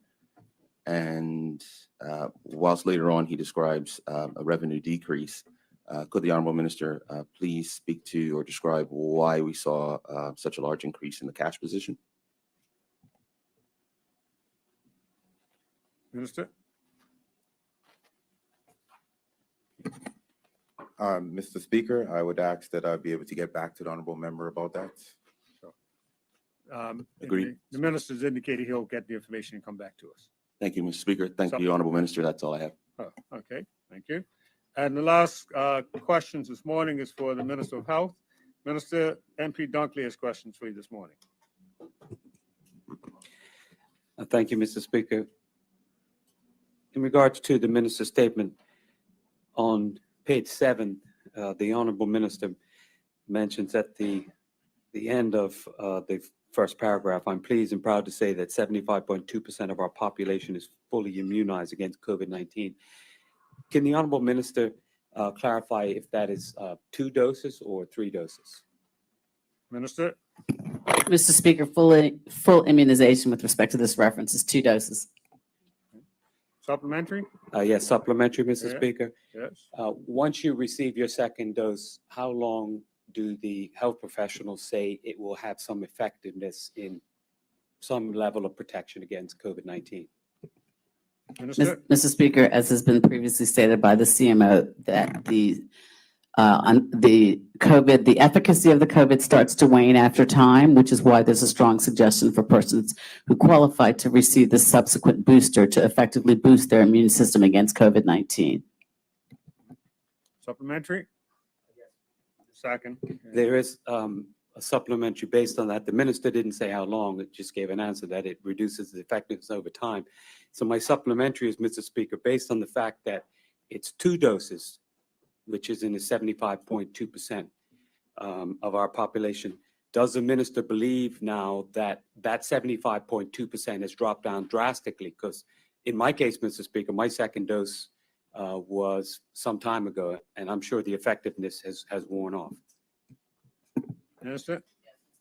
Speaker, thank you. In answer to the question, how long? and I don't want to be coy, but how long is a piece of string? Everybody's circumstances vary. It depends on your physical and medical condition insofar as the effect and the efficacy. It depends on how long ago perhaps, or what other medical conditions may exist. An autoimmune person may very well have less efficacy with respect to the vaccine because of their own personal physical circumstances, which is why, Mr. Speaker, there's a strong a strong engagement and educational campaign to remind persons that it is certainly necessary to receive their boosters to boost up the immunization as well as the efficacy of the COVID vaccine. Second question? Yes, Mr. Speaker, but just before I go on, Mr. Speaker, the minister says the population is fully Just- immunized against COVID-19. Okay, That's put it- obviously not the put it- case now, put it in the Mr. second Speaker. question. That 75.2% has Put- changed. Yeah, put in a second question. Mr. Speaker, I'll move on from that because I think I made the point. The Honorable Minister goes on to stay on page 8 of the statement in referring to ResQuest and the application to assist in pandemic management. Mr. Speaker, can the Honorable Minister provide this Honorable House, I believe I'm correct in stating that the border controls were originally stated to end by this government in March of next year. And so they've ended earlier than the government anticipated. And that's to be applauded, Mr. Speaker. So in ending those border controls, was there any penalty clause that had to be paid to ResQuest for ending those border controls earlier? Minister? Mr. Speaker, I don't have that information, but I will undertake to provide that information to the honorable member. Thank you. Supplementary? Supplementary, is the minister aware, yes or no, if there was a penalty clause? Mr. Speaker, I do not have that information in my person. I have undertaken to provide such to that honorable member upon receipt. Basically, the member has indicated that the information is not something that she would have readily at hand, and she's done the right thing by indicating that she'll get the information for you. Okay, second sub, No, Mr. Speaker, I will. third question? No, Mr. Speaker, I will leave it at that and wait for the minister to get back to me. But if the contract's ended, we should Yeah. know one way or the other. She'll get, it's just that all information isn't carried every day, so she'll get it for you. Thank you. That brings us, members, that brings us to an end of the question period. And we can now move on to the congratulatory and obituary speeches. And just resetting our, whoops.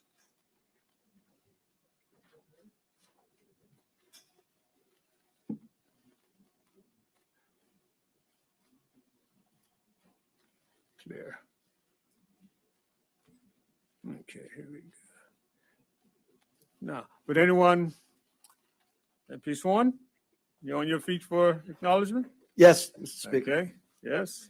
Mr. Speaker, I proudly wear the green and gold tie today for probably, apart from an event I attended, probably with Brother Famous, the first time since maybe you would officially going to class singing the green and gold we will ever uphold and ever to our true school be true. Mr. Speaker, no time more proud than I was yesterday when the culmination of years trying to get my alma mater, Troy, to Bermuda came true when I went to the Barclay Institute to help a young lady named Bailey Ann Corbin, the recruiter from Troy University in Troy, Alabama, recruit students from Bermuda to attend Troy.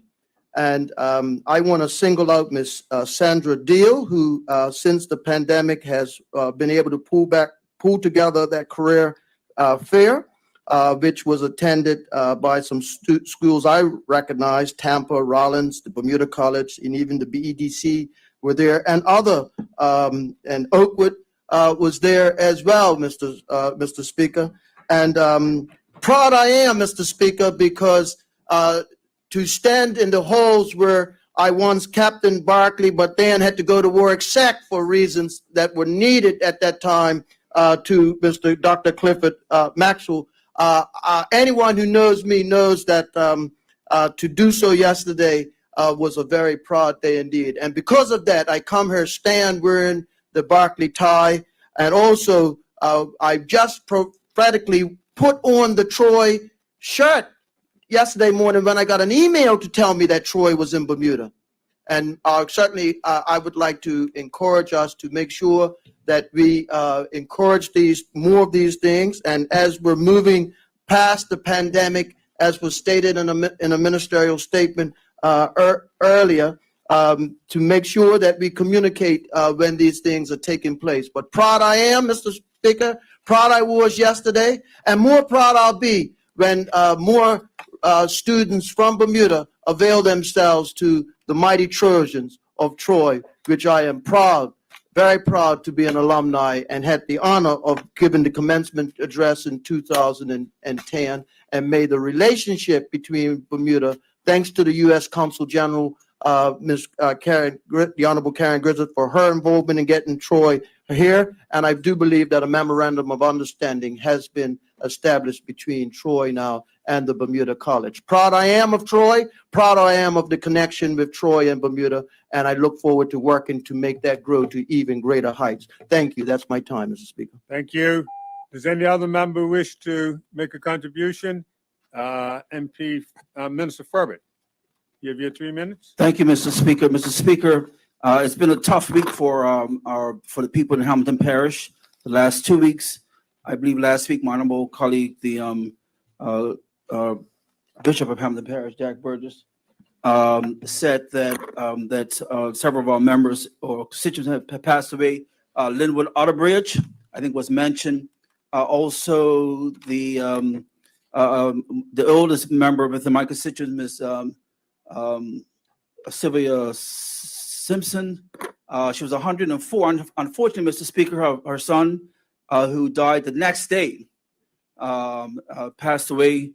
And then we had Jackie Otterbridge, who passed away. And then 6 days later, her husband passed away, who was my cousin. We have Oliver Casey, who has passed away. And also my Neville Smith. That's a Neville Smith, the bishop, but also Neville Smith on Redner Road, who's also my cousin. The parish is pretty well related right through. So I'd like to send condolences to all those families. It's been a real tough week, Mr. Speaker. Yesterday, myself and the honorable member, Derek Burgess, attended the funeral at Bayless Bay. It was the first time I've ever been to a funeral where 2 coffins actually on the field or even within a church there, and it was Bayless Bay was out in full. Interesting enough, Jackie was a great Bayless Bay supporter, and then I found something that she was also a supporter of St. George's until her grandson started playing for Somerset, and then she crossed the floor and started wearing red and blue with her grandson. She saw the light. She saw the light. Yeah, she saw the light. Yes. So those are my family's members that have passed away. I'd like to send condolences to all those members. And I just hope that we can just hold on a little bit longer for other members to move on. But I'm sure people like to be associated with those members. Thank you, Mr. Speaker. Thank you. Does any other member wish to make a contribution? Deputy Premier, you have your 3 minutes. Thank you, Mr. Speaker. Like to be associated with the condolences to Mr. Otterbridge, whom the honorable member who sits for constituency number 6 mentioned. I knew him very well and good friends with his son, who's quite a person of excellence in the financial services community, who I worked with at HSBC for many years, and also Mr. Oliver Casey as well. Sad and shocked to hear of his passing. Would also like to have a more positive mention, Mr. Speaker, of Mr. Paul Simons, who was just appointed Deputy CEO of Convex Re. It's always good to see our Bermudians who have long-standing careers in the financial service industry do well and reach positions of leadership. He's of my generation, and I've known him for quite some time. It's always great to see Bermudians, men and women, at the heights of the global reinsurance industry here in Bermuda. Thank you very much, Mr. Speaker. Thank you. MP Lister? Thank you, Mr. Speaker. Good morning to the listening audience and to my fellow colleagues. Mr. Speaker, just want to start by sending condolences to the family of a constituent of mine, Mr. Erwin Lightbourne of 8 Ocean Sands Drive. Mr. Speaker, I would like to also add or associate with the condolences sent to the Otterbridge family. While I didn't know them, they were the godparents of my boss. And so in her telling me what happened, I was astounded and shocked. So I would like to just add my condolences or associate them with the condolences to the family of the Otterbridges. On a lighter note, Mr. Speaker, also the member, Minister Ferbert, mentioned about Somerset Cricket Club. Mr. Speaker, I would like to send congratulations to the new president of Somerset Cricket Club, who was elected last night, Mr. Richard Scott. He's coming back for his second term as president, and I'd like to wish him well in his term as president. But to the outgoing president, Mr. Vashon Blanchett, I would like to also send him congratulations during his term and since 2017 when he came in as president. He's had the fortunate of being president over 4 cup matches, which Somerset has won 3 of them, 1 a 2-1 victory, 2 a 10-wicket victory, and unfortunately 1 a draw. So during his term, he has had one of the most successful presidential terms for the Somerset Cricket Club. So I want to thank the outgoing president and again send congratulations to the new president, Mr. Richard Scott. Thank you. Thank you. Sounds like a lot of members want to be associated with that. Almost sound like the old house that time. Everybody ran red and blue. Deputy Speaker, are you getting to on your feet to be associated with this? No, Congratulations as well. Mr. Speaker, jokingly, I would say I don't want to be associated with that. Mr. Speaker, I would like for this House to send condolences to the family of Lloyd Simmons, Yes. an entertainer who's entertained many in the hospitality industry. I would like to associate Minister Weeks and Carol, and I guess the whole house. But he was ambassador, a good voice on him when he entertained. He left us in his 89th year. Certainly a miss to us down at the Bible Belt. Thank you. Thank you. Minister Weeks, you have your 3 minutes. Thank you, Mr. Speaker. Good morning to my colleagues and to listening audience. I'd like to start off my remarks by associating myself with the previous speaker, with the passing of Mr. Lloyd Simmons. I'd like to remind colleagues that Mr. Lloyd Simmons was the father of former Senate President, Ms. Carol Young Bassett, who was one of my cousins. So condolences to her and the rest of our family. Mr. Speaker, I would also like to send congrats out to the, actually, Mr. Speaker, I'll start off this way. I went up to Westgate on Wednesday to witness a graduation of 7 inmates. It's a program called Life Minus Violence. And this program, Mr. Speaker, is targeted at incarcerated individuals who pose a risk of violence and are identified as requiring intervention to address it. This program focuses on the motivation for aggressive behavior rather than the type of aggression used, understanding that individuals can have mixed motives for their behavior. So as the Minister of National Security, it was my aim to ensure that these persons who enter into incarceration leave better than how they went in, and this program is a part of achieving that. And I'm proud to acknowledge the work of those men and the staff, Mr. Speaker, who facilitate this program. And when I had a chance to talk to these prisoners, they all are determined to improve themselves and their lives. Mr. Speaker, I also want to acknowledge this MILE program. MILE stands for Mentoring, Inspiring Leadership Empowerment. This program, Mr. Speaker, is a program that is currently at Bach Institute, and it's for young at-risk boys. So I was able to go there, and I'd like to associate the Minister of Education with that. So it's for young at-risk boys. I was able to speak to him yesterday, and listen to their stories and how their parents and other people are trying to help steer them in the right direction. I was able to break bread with them. And as usual, Mr. Speaker, most of these young men, when you talk to them personally, are just the average young man looking for some kind of guidance. So my hats off to them and the teachers.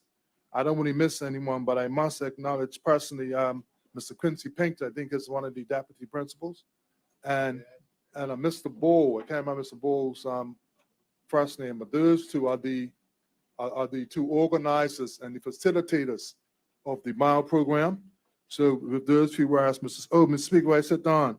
Hats off to Mr. Blanchard. I definitely got to be associated with that and with the incoming president, Mr. Richard Scott. Thank you. All right, Mr. Speaker, thank you. Any other member? Minister Furbert, Tanae Furbert? Yes, thank you. Good morning, Mr. Speaker.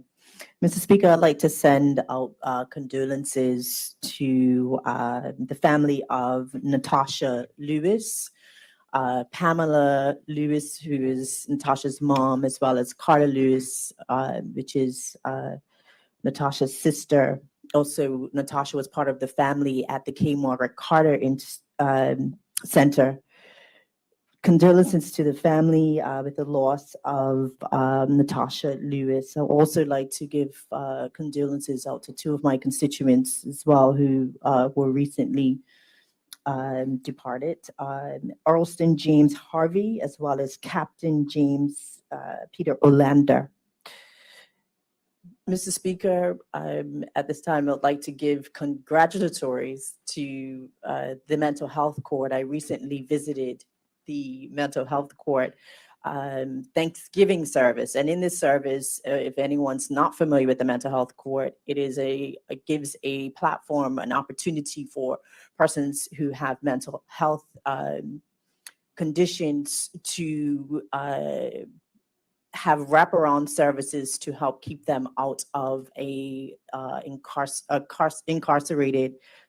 prisons. And so they would have to comply with certain probation measures to make sure that they are staying on the straight and narrow. And I mean, if anyone has the opportunity to attend these end of year services that they put on, it is actually quite empowering to see how persons can turn and change their lives around with proper supports in place. So I want to say congratulations to all of the participants within the mental health court structure and the team who give much of their time and dedication and skills to making sure there's an alternative to incarceration for persons who are struggling with mental health. Thank you, Mr. Speaker. Thank you, Minister. Does any other member? Minister of Education? Mr. Speaker, thank you for this. Thank you for these 3 minutes. Mr. Speaker, over the last couple of years, our students have not been able to get out and do some of the fundamental things that are associated with going to school. It was one stage for us to get them back into the classroom. It's another stage for us to get them back into the extracurricular activities and the excitement. The last time I stood up, I spoke about the six-a-side tournament that had taken place. This over the last few weeks, Mr. Speaker, we had the netball tournament take place for both senior and middle school. And we also had volleyball tournament take place amongst the middle schools this past week. And Mr. Speaker, I'd like to send congratulations to the Salters team who did win the middle school volleyball tournament, men's. And the Whitney won the female middle school netball championship, and the Barkley Institute won the girls senior netball championship. So congratulations to them, Mr. Speaker. Mr. Speaker, I'd also like to send congratulations to all of the teachers that were nominated for the BEN Outstanding Teacher of the Year Award, that being Dr. Alshia Lugo from Barkley Institute, the science teacher at Barkley Institute, Crystal Richardson, M2 and M3 math teacher from Clearwater Middle School, Danica York, M2 yearhead and M2 English teacher from Whitney Institute, Rupert Hodup, P5 teacher at Northlands Primary, Zalita McIntosh, physical education and health at Port Royal, Shawnee Smith, music teacher at Paget, Akini Opopa, science teacher at Sands Secondary Middle School, and Patrice Simmons, teacher leader at Lyceum Preschool. And with the winner being, there is someone missing here. That is Miss McKeith Gilbert from Elliott, P1 teacher from Elliott. I didn't see her name on there. And I want to say congratulations to McKeith, who did come, who was runner-up, and the winner was Sedelia Soares Chu, teacher at Purvis Primary, Mr. Speaker. So congratulations to all those that are nominated. It's a phenomenal feat to be top 10 out of nearly 800 in the system. And so that to be in the top 10 is an achievement in itself, and also to actually win the competition. So congratulations to all of our teachers, but especially those that did participate in last night's presentation. Thank you. Thank you, Minister. Does any other member wish to make a contribution at this time? Any other? None. Before we move on, let me just associate myself with a couple of comments, and of course, those to Somerset Cricket Club for the service of the outgoing president, and to congratulate the new president who has returned to the helm after a few years of having served in the past. So to he and his new team, congratulations. To the condolences I've expressed to Lloyd Simmons' family, and I'll be associated with that, and many of you may not know that it's also a relative of mine as well. So we share in that in his loss. And Mr. Russell Williams passed away in Somerset a few weeks ago. And for those of us from the Western community, know that not only will be missed for his trade, he was an outstanding carpenter and a long-serving carpenter in the West End community and throughout the island, I should say, but he was just such an all-round nice fella. He was always had uplifting comments, always warm and positive comments and encouragement. And he done it with a bit of humor that surely his presence was going to be felt not only just in his family, but the Sands community in general. And we'd just like to acknowledge his passing and offer the condolences of the House to his family. Thank you. Having completed the congratulatory and obituary remarks, we'll now move on. The next order is matters of privilege. There are none. Personal explanations. There are none. Notice of motions for the adjournment of the House on matters of urgent public importance. There are none. Introduction of bills. There are 3 bills to be introduced this morning, government bills, and all in the name of the Premier. I believe the Deputy Premier is going to introduce them for him. Yes, Go Mr. right ahead. Speaker, on behalf of the Premier, and Minister of Finance, I wish to introduce the following bill for its first reading so that it may be placed in the order paper for the next day of meeting. Insurance Amendment Act 2022. Correct. May I go to the next one, Yes, Mr. Speaker? continue on. Mr. Speaker, I'm introducing the following bill for its first reading so that it may be placed on the order paper the next day of meeting. Bermuda Monetary Authority Amendment Number 3, Act 2022. And the third one. Mr. Speaker, I'm introducing the following bill for its first reading so that it may be placed on the order paper for the next day of meeting. Morgan's Point Company Act 2022. Thank you, Deputy. There are no opposition bills, no private members' bills. Notice of motions, there are none. That now leads us to the orders of the day. And the first matter this morning is the second reading of the Customs Tariff Amendment Act number 4 and for 2022. And Minister Frederick, are you going to lead this? Yes. Okay, Minister, you have the floor. Yes, thank you, Mr. Speaker.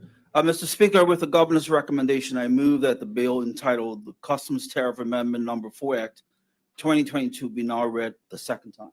Any objections? There are none. Continue, Minister.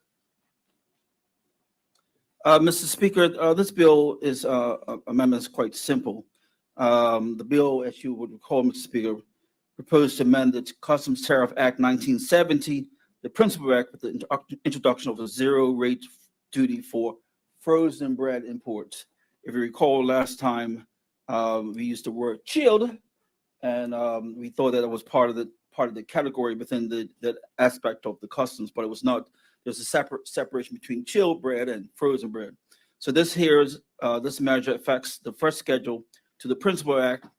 Mr. Speaker, honorable members will recall I said that in October this year, the Customs Tariff Amendment Number 3 Act 2022 amended the Customs Tariff Act 1970 to reduce the rate of import duty to rate 0 for 21 categories of goods. This was done pursuant to the recommendations of the Cost of Living Commission on an economic relief initiative for baskets of essential commodities. Fresh and chilled breads were amongst these essential goods affected. Frozen bread was inadvertently omitted, although the original policy intent had been to include all bread in this relief. Mr. Speaker, with due consideration of the substantial amount of frozen bread imported into Bermuda, is now proposed to round out the essential basket of commodities by including frozen bread in addition to fresh and chilled bread, thus making the basket more complete. Mr. Speaker, thank you. Thank you, Minister. Does any other member, MP Dunkley? Yes, Mr. Speaker. I had the privilege of speaking to this today because my colleague, the Honorable MP Scott Pierman, is under the weather today. And so, Mr. Speaker, there's no need to be long-winded about this one. First, I'll declare my interest. And since I am speaking to it, I am a wholesaler, so I do sell food. Mr. Speaker, this makes prudent good sense. And I would assume that one of the reasons why it might have been missed is because only recently has the proliferation of frozen bread products been imported into the island. So customs codes probably covered just the fresh and the chilled before, but now frozen bread probably is the largest category of any of the bread types that we brought into the island. So it makes prudent good sense, and I appreciate the government coming here today and correcting that so there's no confusion over it. And it will go to some extent to help the people of Bermuda as they struggle with the challenges we face, and one of them being the high cost of living. Thank you, Mr. Speaker. Okay. Does any other member wish to make a contribution? There are none, Minister? Thank you, Mr. Speaker. As I said before, this is quite simple. At this time, I move that the bill be committed. Okay. Deputy?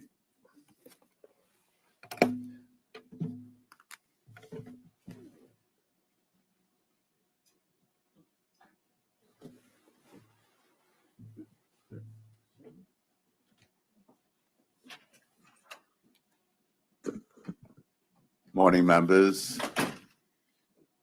We are now in the full house in committee. Minister? Thank you, Mr. Deputy Speaker. Mr. Deputy Speaker, I move clauses, as I said, remember it was simple before, clauses 1, 2, 3. Continue. Mr. Speaker, the bill seeks to amend first schedule to the Customs Tariff Act 1970. So clause 1 contains a citation. It is self-explanatory. Clause 2 amends the first schedule to the Act in Tariff Code 1905.902 by deleting the existing subheading description, bread, fresh, or chilled, and by substituting the new subheading description, bread, fresh, chilled, or frozen. The first schedule is published on the Bermuda government portal, where one can find it. Clause 3 provides the bill to have statutory effect from the date of its first reading, November the 18th, 2022, in accordance with the Provisional Collection of Revenue Act 1975. Any further speakers? Any further speakers? There appear to be none. Minister, you want to move? Yes, Mr. Speaker. I move that the preamble be approved. It has been moved that the preamble be approved. Any objections to that? There appear to be none. Approved. Mr. Deputy Speaker, I move that the Standing Order 21 be suspended to enable me to move the bill entire. Oh, sorry. I move clause 1 to 3. Clauses 1 to 3 have been moved for approval. Any objections to that? There appear to be none. Approved. Mr. Speaker, Deputy Speaker, I move that the bill Bill be reported to the House. be reported to the House. Yeah. It has been moved that the bill be reported to the House as printed. Any objections to that? There appear to be none. The bill will be reported to the House. Mr. Speaker.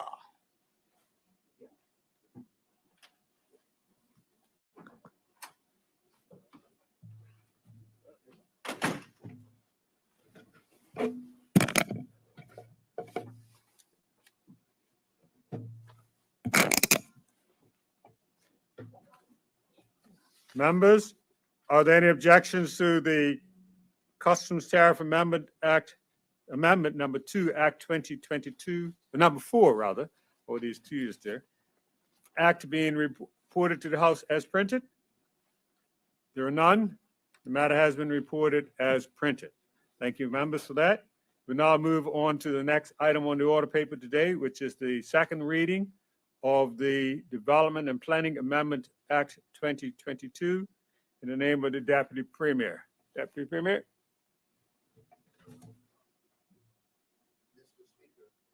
My indulgence is that we actually requested to do the fuels bill. The fuels one? on Okay. One, Mr. Speaker.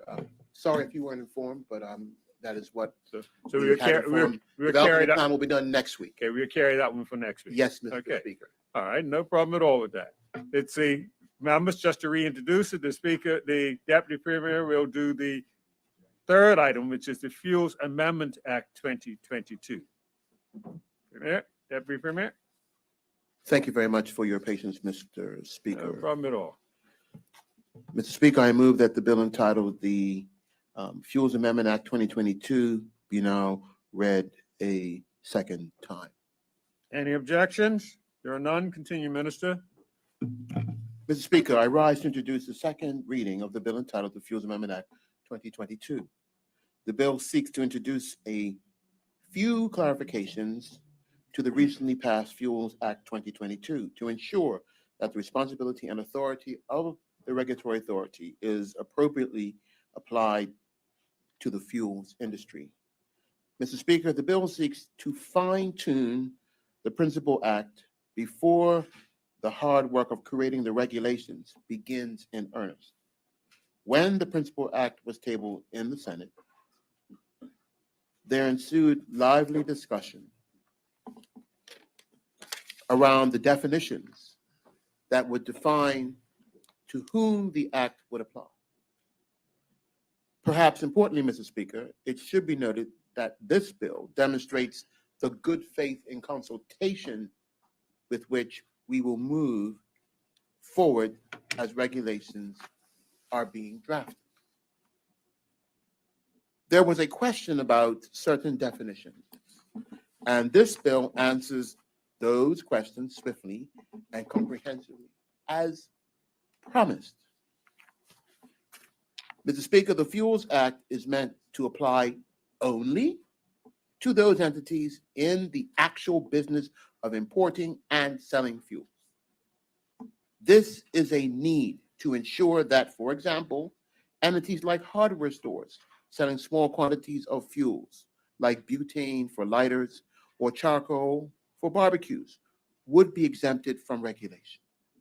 Not making this distinction could have resulted in an onus to the retailers, but also the burden to the regulator, neither of which would be in the best interest of the industry. Mr. Speaker, the bill narrows the definitions to ensure that only those who primarily business is the importation or sale of fuels will be regulated under the Fuels Act 2022.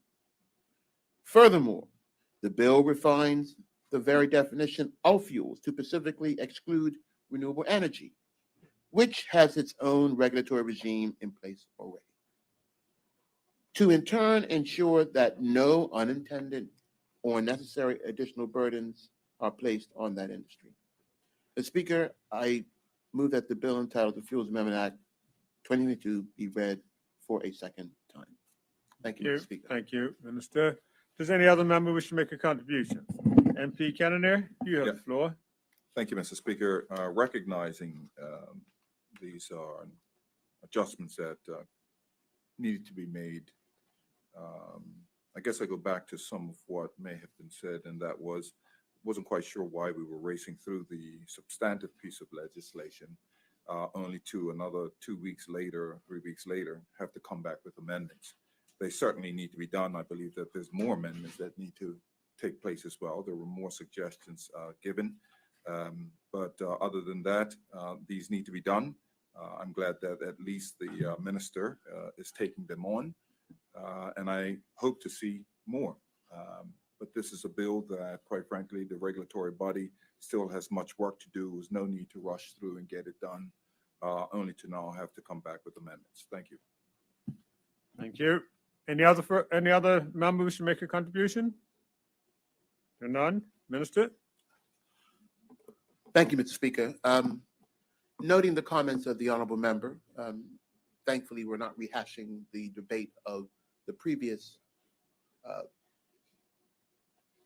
principal legislation. We were very clear, Mr. Speaker, that the details upon which many, including the honorable member, who I note is a operator, I believe, of a fuel entity, will be much curious about and interested in, will come in the regulations. And as we clearly stated and have stated publicly, and also to all of those operators, they will have sight of those regulations as they're being prepared, so that their contributions and expertise and opinions can be factored into the regulations, which will have all the meat of how things are going to be operating, whereas the principal legislation was framework. And I think we understand how that works. We're all legislators and we understand how that is intended to move forward. No rush, but I am happy to bring these amendments because ultimately, Mr. Speaker, this shows how the legislative process is supposed to work. Often we get valid opinions in the other chamber, and if they are seen to be valid by those technically responsible for these matters, they are taken on. And that's what we're doing here today. It shows how the legislative process under our democratic system can work to the benefit of all. So with that, Mr. Speaker, I do move that the bill be committed. Thank you. Deputy?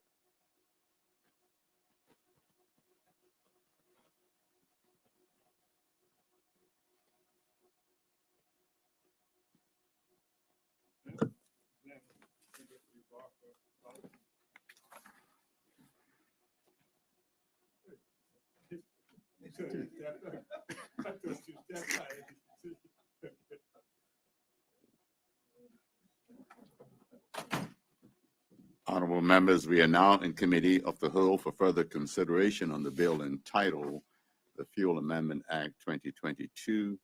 Minister Raban, you have the floor. Thank you, Mr. Chairman. I wish to move both clauses Continue. of the bill, if you don't mind. Thank you very much, Mr. Chairman. Mr. Chairman, the bill seeks to provide for clarification of definitions, determining what entities will be regulated under the Fuels Act. Clause 1 provides the title of this bill. Clause 2 amends Section 2 of the Act to refine certain definitions as follows. 1, the definition of fuel is amended to provide a general definition and clarify that renewable energy is not to be construed as a fuel. 2, the definition of fuel sector is amended to clarify that the intent is to regulate persons whose primary business is a regulated activity in the fuel sector. And 3, the definition of wholesaler is amended to make it clear that persons whose primary business is wholesale will be regulated. Thank you very much, Mr. Chairman. Thank you, Deputy Leader. Any further speakers? There appear to be none. Mr. Minister? Thank you, Mr. Deputy Speaker. Thank you to honorable members. You can move the Mr. Speaker, I wish to move the preamble to be approved. clause. I'm sorry. I wish to move clauses 1 and 2 as printed, Mr. Chairman. It has been moved that clauses 1 and 2 be approved as printed. Any objections? There appear to be none. Approved. Mr. Chairman, I move that the preamble be approved. It has been moved that the preamble be approved. Are there any objections to that? There appear to be none. Approved. Mr. Speaker, Mr. Chairman, I now move that the bill be approved as printed. It has been moved the bill be approved as printed. Any objections to that? There appear to be none. Approved. You got to report to the House. Oh, I'm sorry. Mr. Chairman, I move that the bill be reported to the House. It has been moved that the bill be reported to the House. Any objections to that?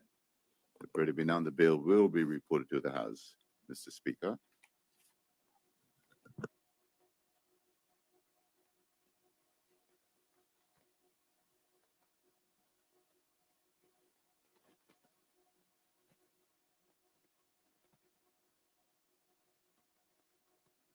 Members, are there any objections to the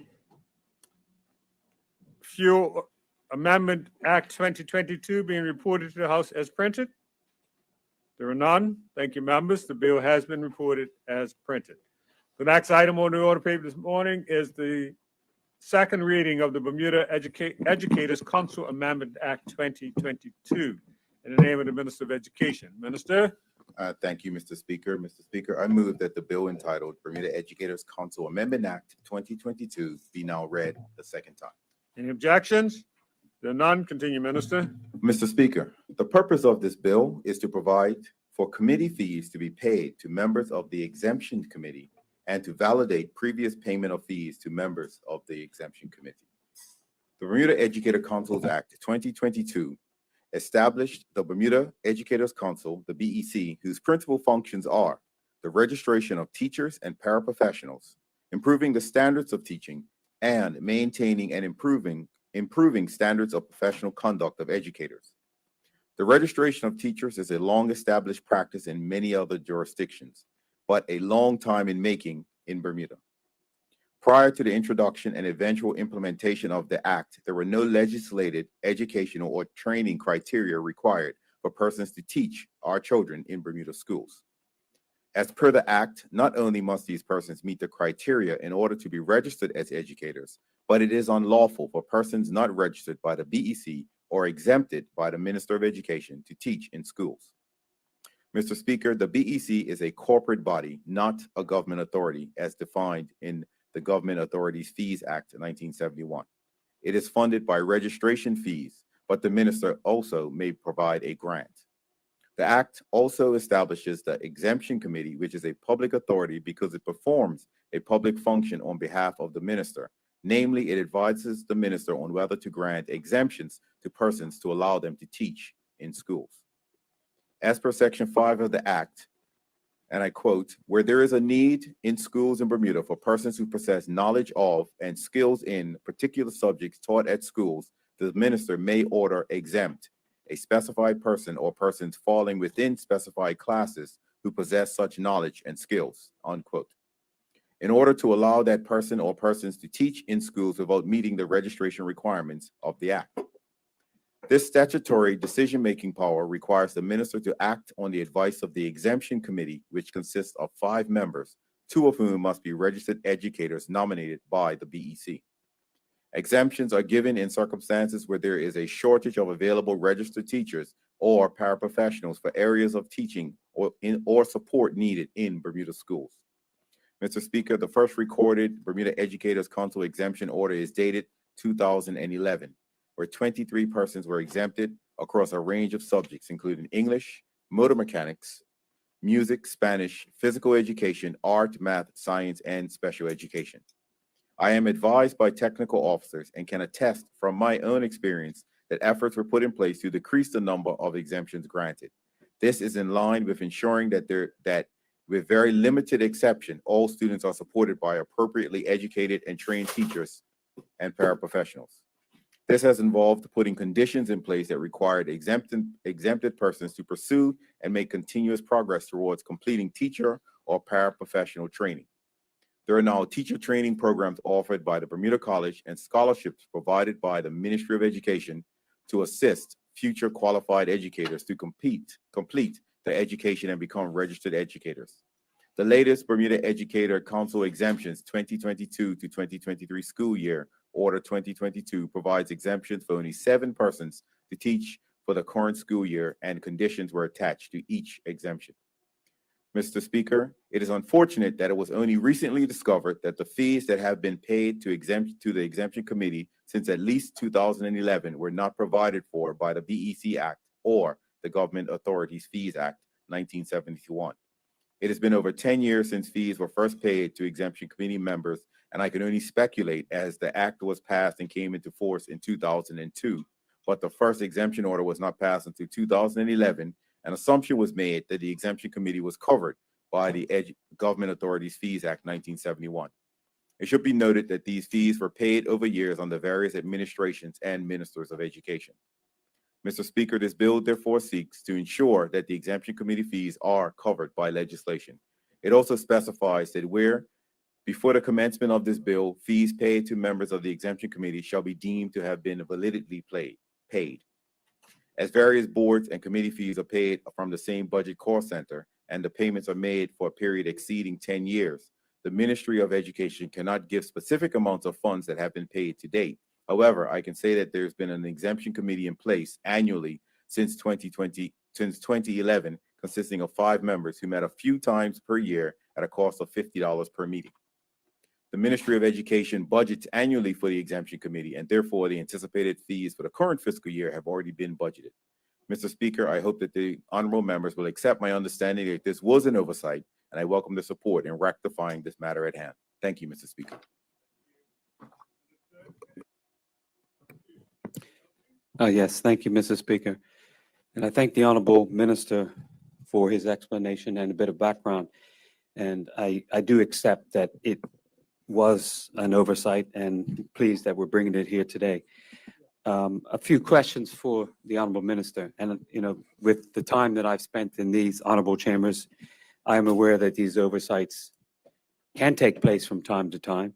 And it's glad that we've caught this one. And it's also, I think it takes some comfort in knowing that the fee structure of $50 a meeting is certainly quite reasonable in the terms of people's time and how much time they might spend in it. A couple of questions to the Honorable Minister. The Honorable Minister did mention that in 2011, there were 23 exemptions granted. In 2022, there were 7 exemptions granted. Were there exemptions granted in years in between that that haven't been covered in this? Can the Honorable Minister give some background? What type of exemptions are granted? What type of skill set seems to be something that is not covered by the standard Bermuda Educational Council requirements? In regards to the board, Mr. Speaker, the Honorable Minister did say that there were 5 members sit on the board. Can the Honorable Minister, and I'll speak a little bit slower because he's writing down notes. Can the Honorable Minister please provide information on how long board members actually sit? He did say that they sit a couple of times a year, and I assume that's based on need, but how long do board members actually sit? What's their tenure for sitting?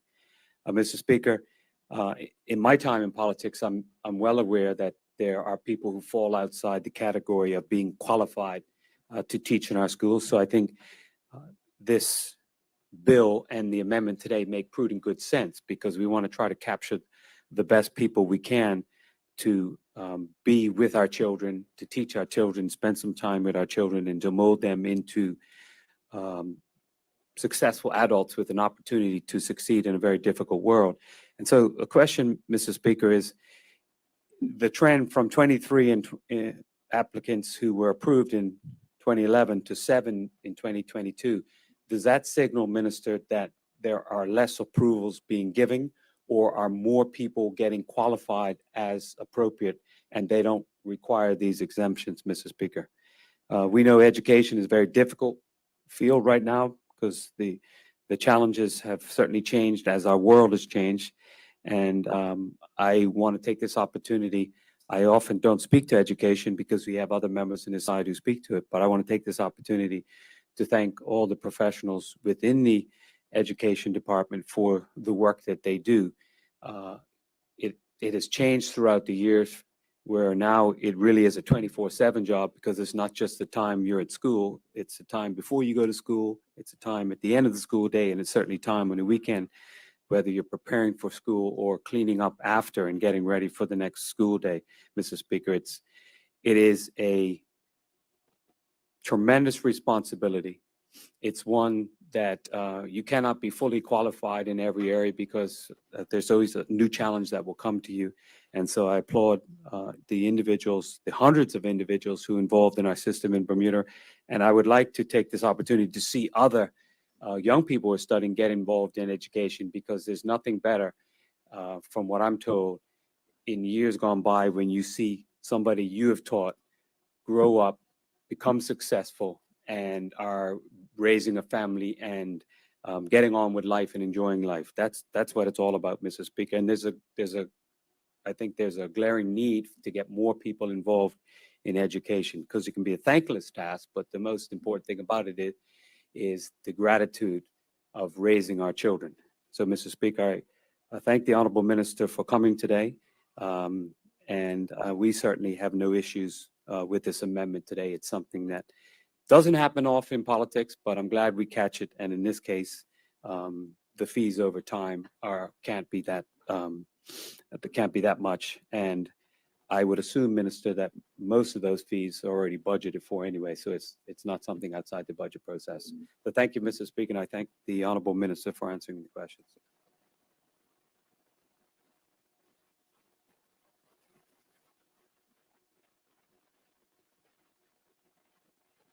Thank you, Mr. Speaker, and I thank the honorable member for mentioning some of the things, especially talking about the professionalism of the teaching profession. I want to echo his comments about our teachers, and as the years have gone by, there have been a lot more specialisms come into play. So we're finding a lot more teachers are coming into the system already specialized in certain things. As I spoke to this, the Educators Act, as I spoke to it in the brief, the Educators Act was brought into force in 2002, but it wasn't fully integrated into 2011.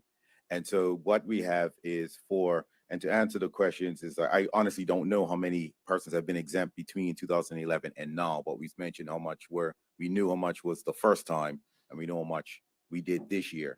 And one of the questions you'd asked about the backgrounds for these exemptions, what we find is there is a shortage of teachers, period, worldwide. But what we also find in Bermuda in particular, we get shortages of music teachers, art teachers, and in some occasions, physical education teachers.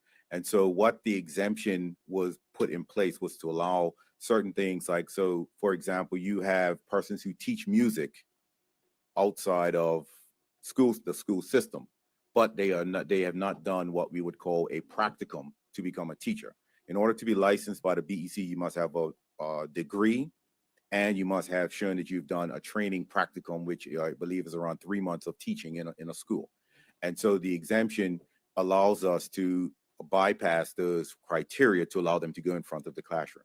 What we have put in place now is anyone that's applying for a criteria also has to show that they're demonstrating progress towards their practicum, because you have to have a bachelor's degree in order to get an exemption, but we're putting things in place to show that they're making progress towards completing their practicum, so they can just be registered as a teacher and they don't have to do that. And so that's when we talked about, we have agreements with the Bermuda College has agreements with several universities. So persons who want to go into the teaching field, there are opportunities locally for you to do your practicum and become a registered teacher if that is the direction you want to go. But the exemption has allowed us to fill those gaps in some of those areas.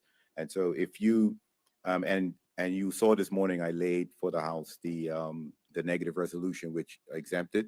And if you go in there, it actually shows what topics, what subject areas those teachers are being exempted in. And I believe the bulk of them is music this year, is music. And it would be specialized. Normally it's specialized things like music, Spanish, English as a second language, and certain things like that. The other question you asked is 5 members, how long do they sit? And I'll take that in 2 parts. The tenure is 1 year tenures, and they get appointed year after year. But they sit approximately around 9 times a year in total. You asked a question about how are you qualified to teach? What are the qualifications? And has the approvals been less approvals being given, or is there more qualified persons? I think I sort of answered that in the beginning. We're finding persons are being more qualified. We're also much more sophisticated in how we give out scholarships. I know when I first became a minister, we were still giving scholarships to persons to go and study to, we have one scholarship called Teacher Training Awards. But teacher training awards are being given out, but these persons were coming back to Bermuda not qualified to get licensed. And so those are things we're fixing now. We fix. So you have to demonstrate you're in a program that when you finish, you will be able to be licensed. And so we're eliminating persons who are going off to school and not going into the programs they should be going into. And so there's a lot more mentorship along with that as well. I think it's also worth mentioning, Mr. Speaker, that the next signature schools that we plan to bring on board in September 2023 involves education services, because we're looking at how we can start to build our education force at the high school level. So when they go into high school, they're already interested in it and they're being trained.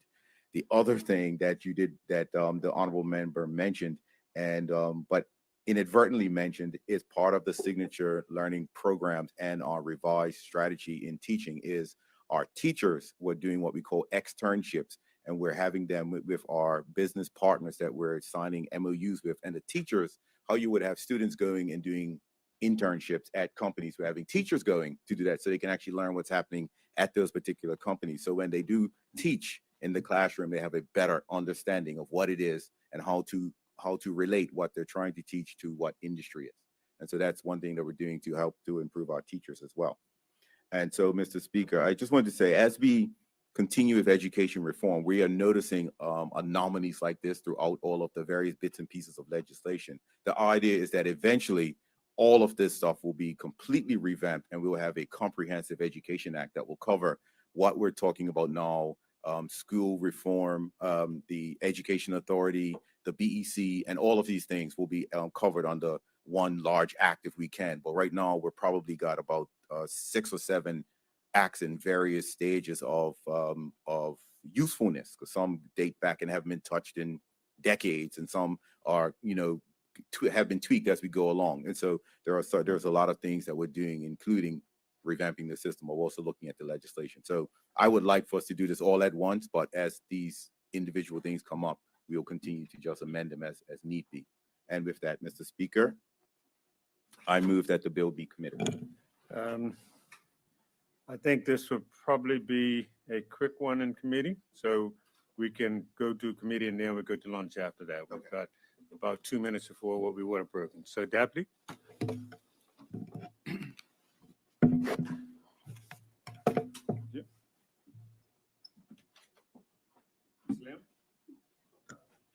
Honorable members, we are now in committee of the whole for further consideration on the bill entitled the Bermuda Educators Council Amendment Act 2022. Minister Rubain, you have the floor.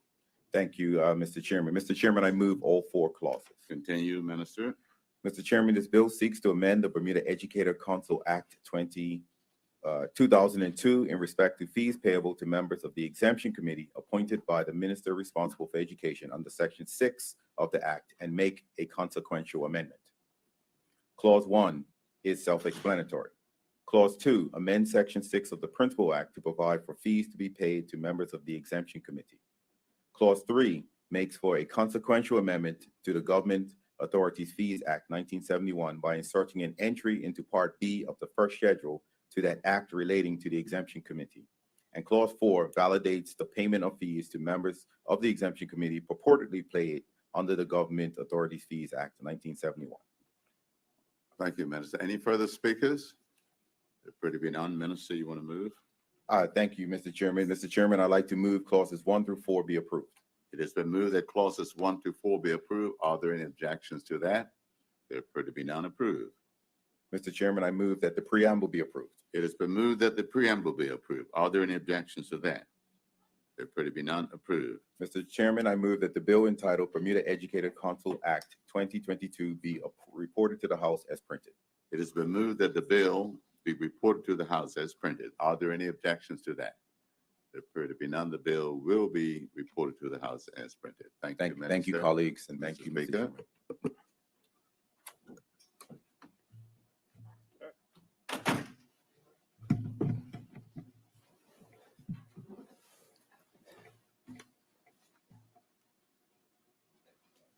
Members, are there any objections to the bill entitled the Bermuda Educators Council Amendment Act 2022 being reported to the House as printed? There are none. The bill has been reported to the House as printed. Members, it is now 12:30, and I think we'll do the appropriate thing at this time. Deputy Premier? Yes, Mr. Speaker, I move that we adjourn for lunch until 2 p.m. Any objections? No objections. The House now stands adjourned until 2 p.m.